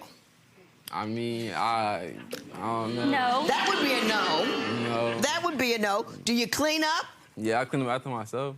You clean up after yourself, but not her. Yeah. You don't clean up after yourself. You throw all of your stuff everywhere and leave it there for days until I finally pick it up. Let me ask you this, Mr. Mallory, and I want you to think about it. What do you add to her life? I don't know. If you don't know, she might not know either, and that might be the source of your insecurity. What do you have to say to that? Your woman is crying. She has told you her pain. What is your response to that?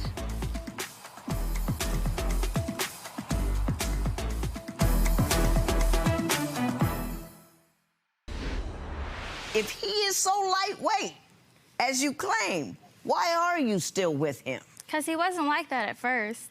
It started to become like that because he wants to be a rapper so bad, and all he does is sit there and try and make music on his phone or play the game, and it's just gotten worse. I feel like he feels like because I make so much off of what I'm doing that he doesn't need to do anything really. That he has the freedom to pursue his art. Yeah.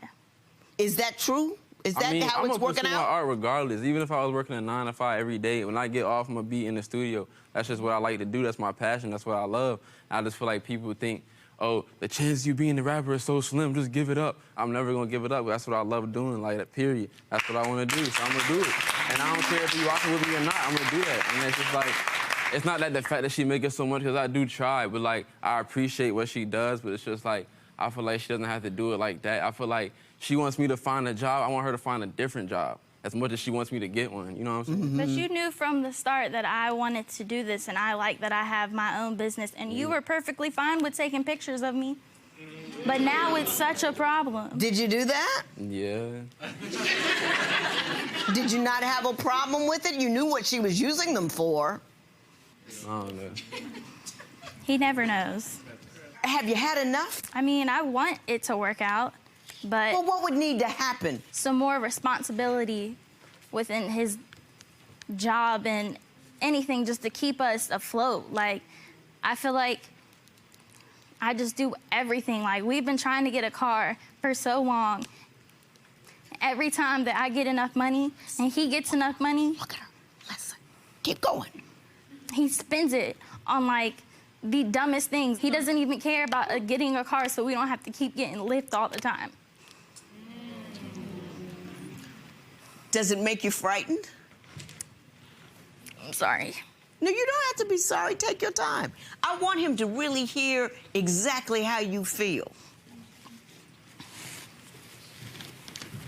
Yeah, it does not make me feel very good. It feels like I'm trying for nothing. And all the effort that I put in is for nothing. What do you have to say to that? Your woman is crying. She has told you her pain. What is your response to that?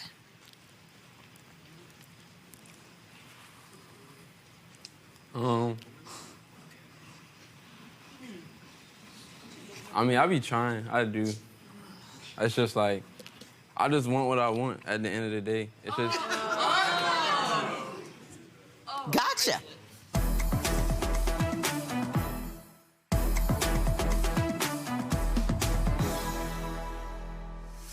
You say that she owes you $240 for a 14-karat gold necklace that she pawned. Explain what happened and why you want that money back. All right, so look, this is another problem with her. It's her attitude. It's so really, like, bipolar, like, it's crazy. And I don't know where it's coming from. I think these dudes she talking to boosting her head up. We at the train station, you know, about to go get some food, whatever. It was I seen something on her phone. I brought it up. I was like, yo, who is that texting you? Like, what's up with these weirdos? And then she just got mad, boom, walked away. Left the whole train station. At the time, her phone wasn't even on. Her phone was off. And then when I finally see her, like, 30 minutes, like, to an hour later, she like, yeah, I just went to the pawn shop. I pawned a necklace. Mm-hmm. Was it your necklace? Yeah. How did she get a hold of it? Because we shared it. You know, we both wear it. You know, I got the receipt right here. Okay. Where I paid $240. Tell me about the this is a shared, this is a co-owned necklace? How does this work? I bought it, but we both wear it. The whole day before I pawned the necklace, he was talking about how hungry he was and how we really hadn't eaten since the day before probably, and that's all he was talking about. He puts his headphones in when he gets mad and just sits on his phone, so I'm sitting there trying to talk to him, but he can't even hear me. So I was like, all right, screw it. I walked off and I went and pawned my chain and his chain and got some money so we could get some food.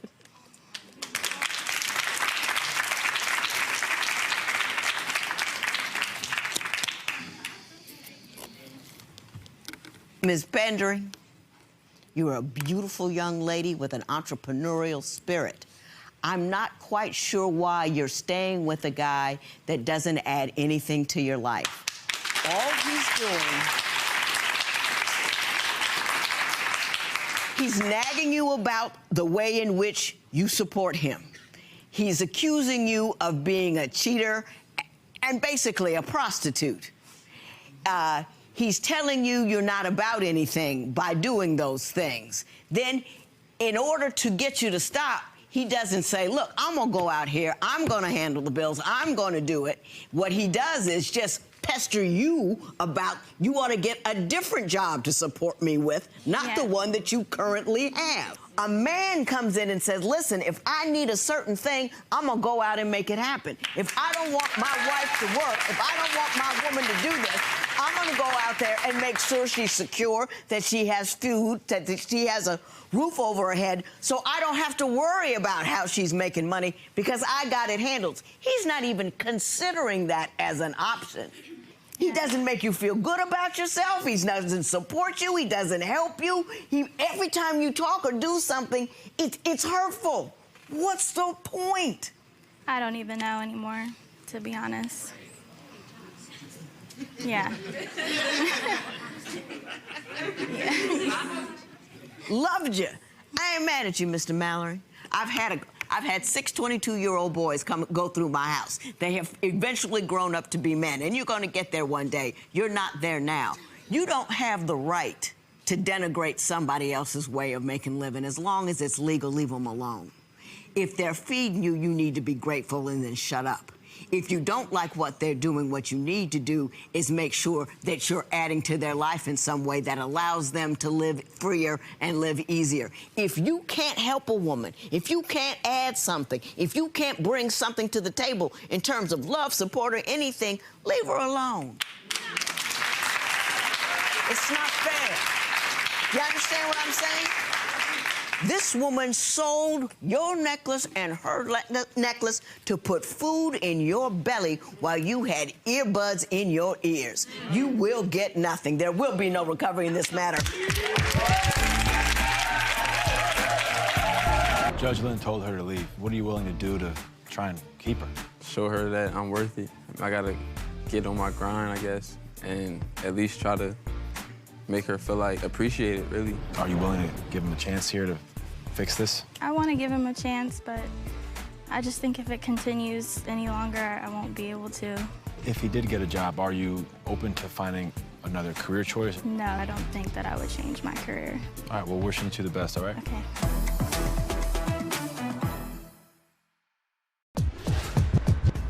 Judge, today's case is tardy for the party.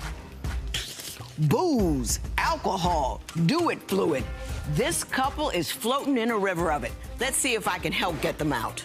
Court is now in session. The Honorable Judge Lynn Toler presiding.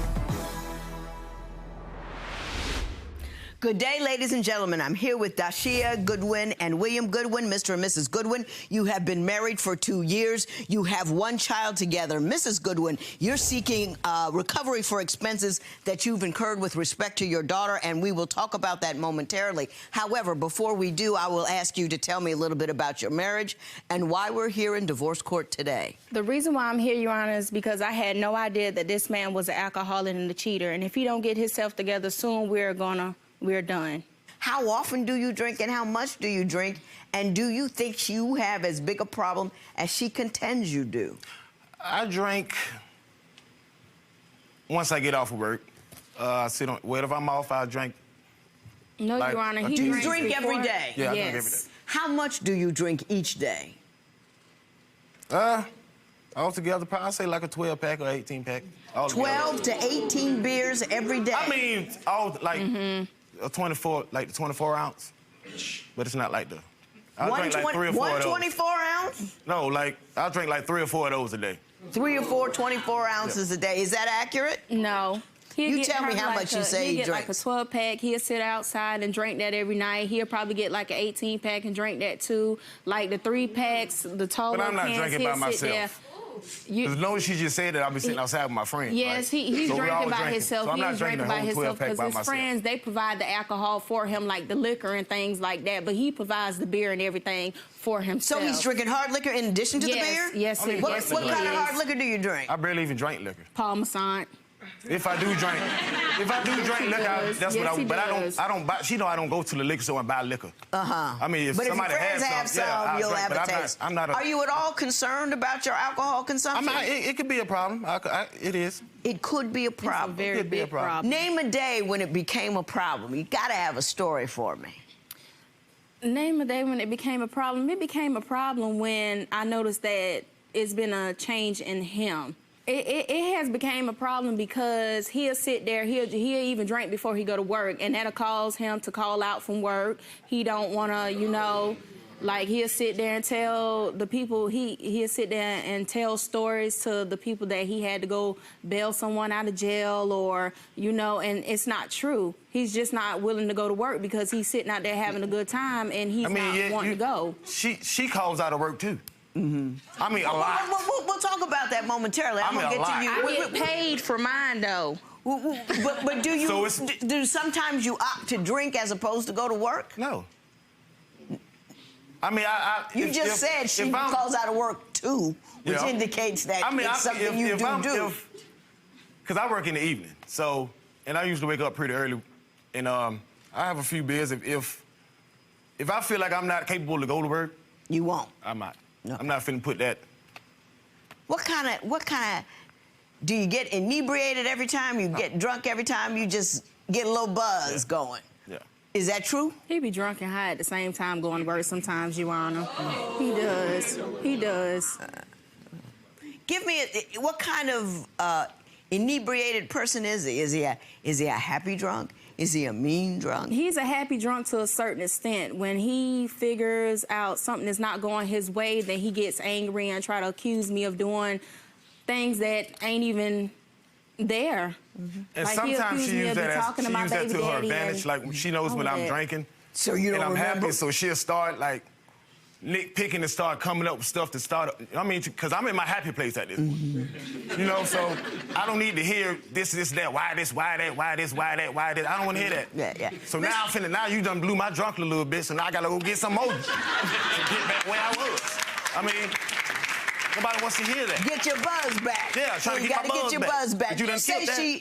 You say she's controlling. Oh, yeah. She goes through your phone. Give me a few examples of that. Well, it's just like that. She just goes through my phone. I wake up, I go to the bathroom or go outside or something, and I leave my phone on the charger or whatever, and I come back.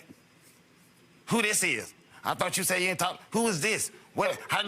It's been plenty who of is this times girl? he has been talking to his ex-girlfriends and things like that, so I don't trust him at all. And then when he's drinking and very intoxicated, all he wants to do is be touchy-feeling to me, and I don't want that at all. So I don't get, like, if he's sober, he does not acknowledge me at all. He just sits there and look at me like, okay, he acts like a little sad puppy sitting on the bed. But she's sober. Like I said, with the controlling part, she tells me work. But he still can't dress. I don't go out to no clubs, no bars, no nothing. I I get off had of to work, I actually come go home, there and and I buy sit him on an the court. outfit. I purchased the shoes and the outfit. And The she reason tells me for when that I can wear is 'em. because I know that William does not have a lot, so me, by being his wife, I go out there and try to make him look presentable. He'll sit there, like the white shoes, he'll sit there, I just paid $100 for these shoes, he'll sit there and want to wash a car in these shoes or either want to go outside while it's wet and dirty up these shoes. I mean, I don't purchase things for him to, you know, do things like that in. So. And then You buy a man the shoes, let him wear the shoes when he wants to wear his shoes. Don't be telling him all of that. That's too much. And one day we were sitting, because before I got my phone, I was using one of her old phones, and my face was connected to it. So one day we were sitting in the house, and I hear a bing. So I ain't paying no attention. I mean, I don't really message people not like that. So next thing you know, she picks up the phone, and it's some chick. Talking about, hey. I'm like, I don't know who she's talking about. Who is this? I knew you were cheating. I don't even know the girl. All she said was, hey. Next thing you know, she goes to email, text the girl back and trying to FaceTime, trying to talk to her. I don't know who the girl was. How do you know she was? What gives you evidence that he was talking to her? Ain't no way in the world a person gonna constantly keep on hitting you up like that if you're not giving them no. Am I responding back? Yeah, I was responding back at that time. But what was she saying? I didn't respond back. What was she saying? She was saying, "Hey, how you doing?" And she all of a sudden just clicked on the Facebook message and found out that it wasn't William, so she actually hung up the phone. But still, What's your best evidence that he's running around? Because so far I haven't seen anything. Telling his homeboy that he's not entitled to do nothing because this bitch and her family has me up and, yeah, that's all in the text messages and everything that I have, Your Honor. Ooh, Mr. Goodwin. I can't even read this out loud.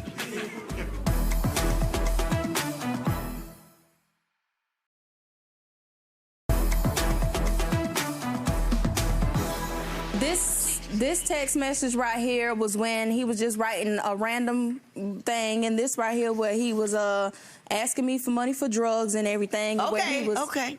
Asking you for money for drugs. And telling his homeboy that he's not entitled to do nothing because this bitch and her family has me up and, yeah, that's all in the text messages and everything that I have, Your Honor. Ooh, Mr. Goodwin. I can't even read this out loud.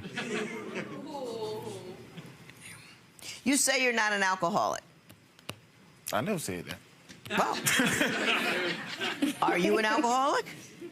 Yeah. Okay. Yeah. Okay. That's progress. You need to be happy that he's acknowledged that. And because I saw that he had a drinking issue, I took it upon myself to get an expert out here to talk to us a little bit about alcoholism, what it does, and how we're supposed to approach it. So it's Dilise Diaz. Hi, how are you, Ms. Diaz? Hi. Hello, Your Honor. Good morning. Good morning. Have you been listening so far?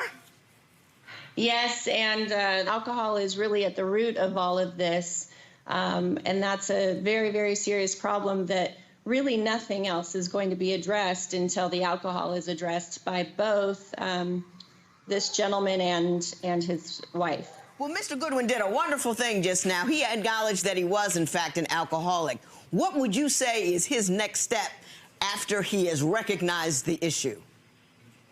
Well, his next step is to get treatment, and along with his wife, because a lot of people think it's just the person who's drinking who has the problem. It really is a family systems problem. So I would absolutely recommend that he gets himself into probably initially a rehab, because you cannot detox without doing it very intentionally and carefully with the amount of alcohol that he's consuming.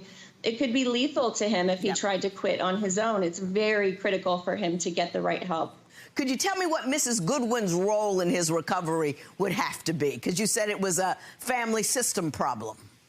That's right. Ms. Goodwin's role would absolutely be getting herself into something like Al-Anon, which is a program that really, really helps the family who's dealing with addiction of any kind, because the role of the family members are often that they keep the problem continuing. And people might disagree with that, but really it is a family system problem. She contributes to it. The family will always participate if they're still doing something to enable the alcoholic, such as, like right now, she's describing that she participates in all of these things. Really, it's just getting into treatment, period, end of story. All of these infidelity stories, all of these, the dishonesty, those are just symptoms of the problem. And so really getting him and her into treatment, him into a detox rehab and her into really Al-Anon, a program like that. Thank you so much for your words of wisdom. We certainly do appreciate it. Absolutely. Good luck. People fail to realize she's not an angel. Give me her devil side. For me to react like I tell her every time, with every action, there's a reaction. So what is she doing? Give me some stories. Well, I got a recording. Oh. Okay. First of all, I wanted to make sure you got an opportunity to hear her, because I was surprised by your admission that you're an alcoholic. My paperwork said that you didn't believe that, but I am so impressed that you just stood up here in front of everybody and copped to that. It's not an easy thing to do, and I appreciate that. And I hope to help you with. Let me ask you this: when you write these messages, are you intoxicated then, or is this just angry Mr. Goodwin, not drunk Mr. Goodwin? People fail to realize she's not an angel. Give me her devil side. For me to react like I tell her every time, with every action, there's a reaction. So what is she doing? Give me some stories. Well, I got a recording. Oh. Okay. Brace yourself. I got proof that you sit up and talk about me to these These niggas don't know half. You don't know Who? Get shit together, you bitch. And that is me, Your Honor. And the reason why I'm going off like that, Your Honor, because as you can see, that proof where he wrote to one of his homeboys one time that he sits up and talk about me to people. People are around in the apartment complex telling me that I don't have my stuff together. And from one thing to the next, I mean, people keep coming to me with these things that William has always said about me. Instead of him coming to me, he goes to outsiders, and outsiders is looking at me like I'm crazy, like I don't really have my stuff together. But if you listen to the whole thing, she clearly said to herself that she tell her mom and her family everything. Yes, I talked to my mother about everything. So she goes back behind my back and tell people stuff, but then when I want to sit there and talk to somebody, yes, it's a problem. I do. I do. It's all right for you to do something, but then when I do it, it's wrong. And then with the rehab situation, he has been to rehab before one time before. He has, and it didn't help him. Yeah, but did you hear what Ms. Diaz says? It's a systemic problem in the family. You ain't helping. That conversation, that level of ire, that language that you use, do you really believe that that is accomplishing anything? Just get my point across. But does it change? Does it alter his behavior? No, he. So you're not getting your point across. You what you're doing is you're having a temper tantrum. That's all. You're just making yourself feel better by spewing out a string of filthy, nasty words. And in so doing, you not only not get your point across, but you discourage better behavior on his part because he's living with a lunatic. He's hearing all of that stuff. There's no way to appropriately, accurately, or meaningfully respond because you're in a state of I hate that word hysteria because it's attached to womanhood, not, you know, y'all be using that against us. But it's a state of rage. But that's not what type of person I am. I'm a sweet, loving person, but still, if William pushes my point, that's me. I'm taking it to, I can go from 0 to 1,000 real quick, and that's just me. And he knows how to push my buttons.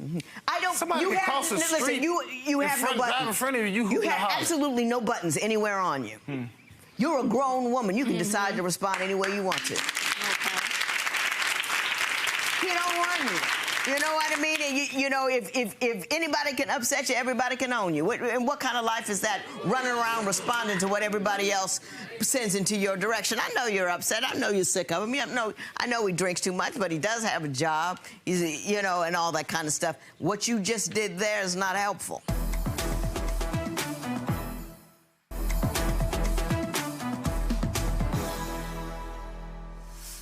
Are you really leaving him, Mrs. Goodwin?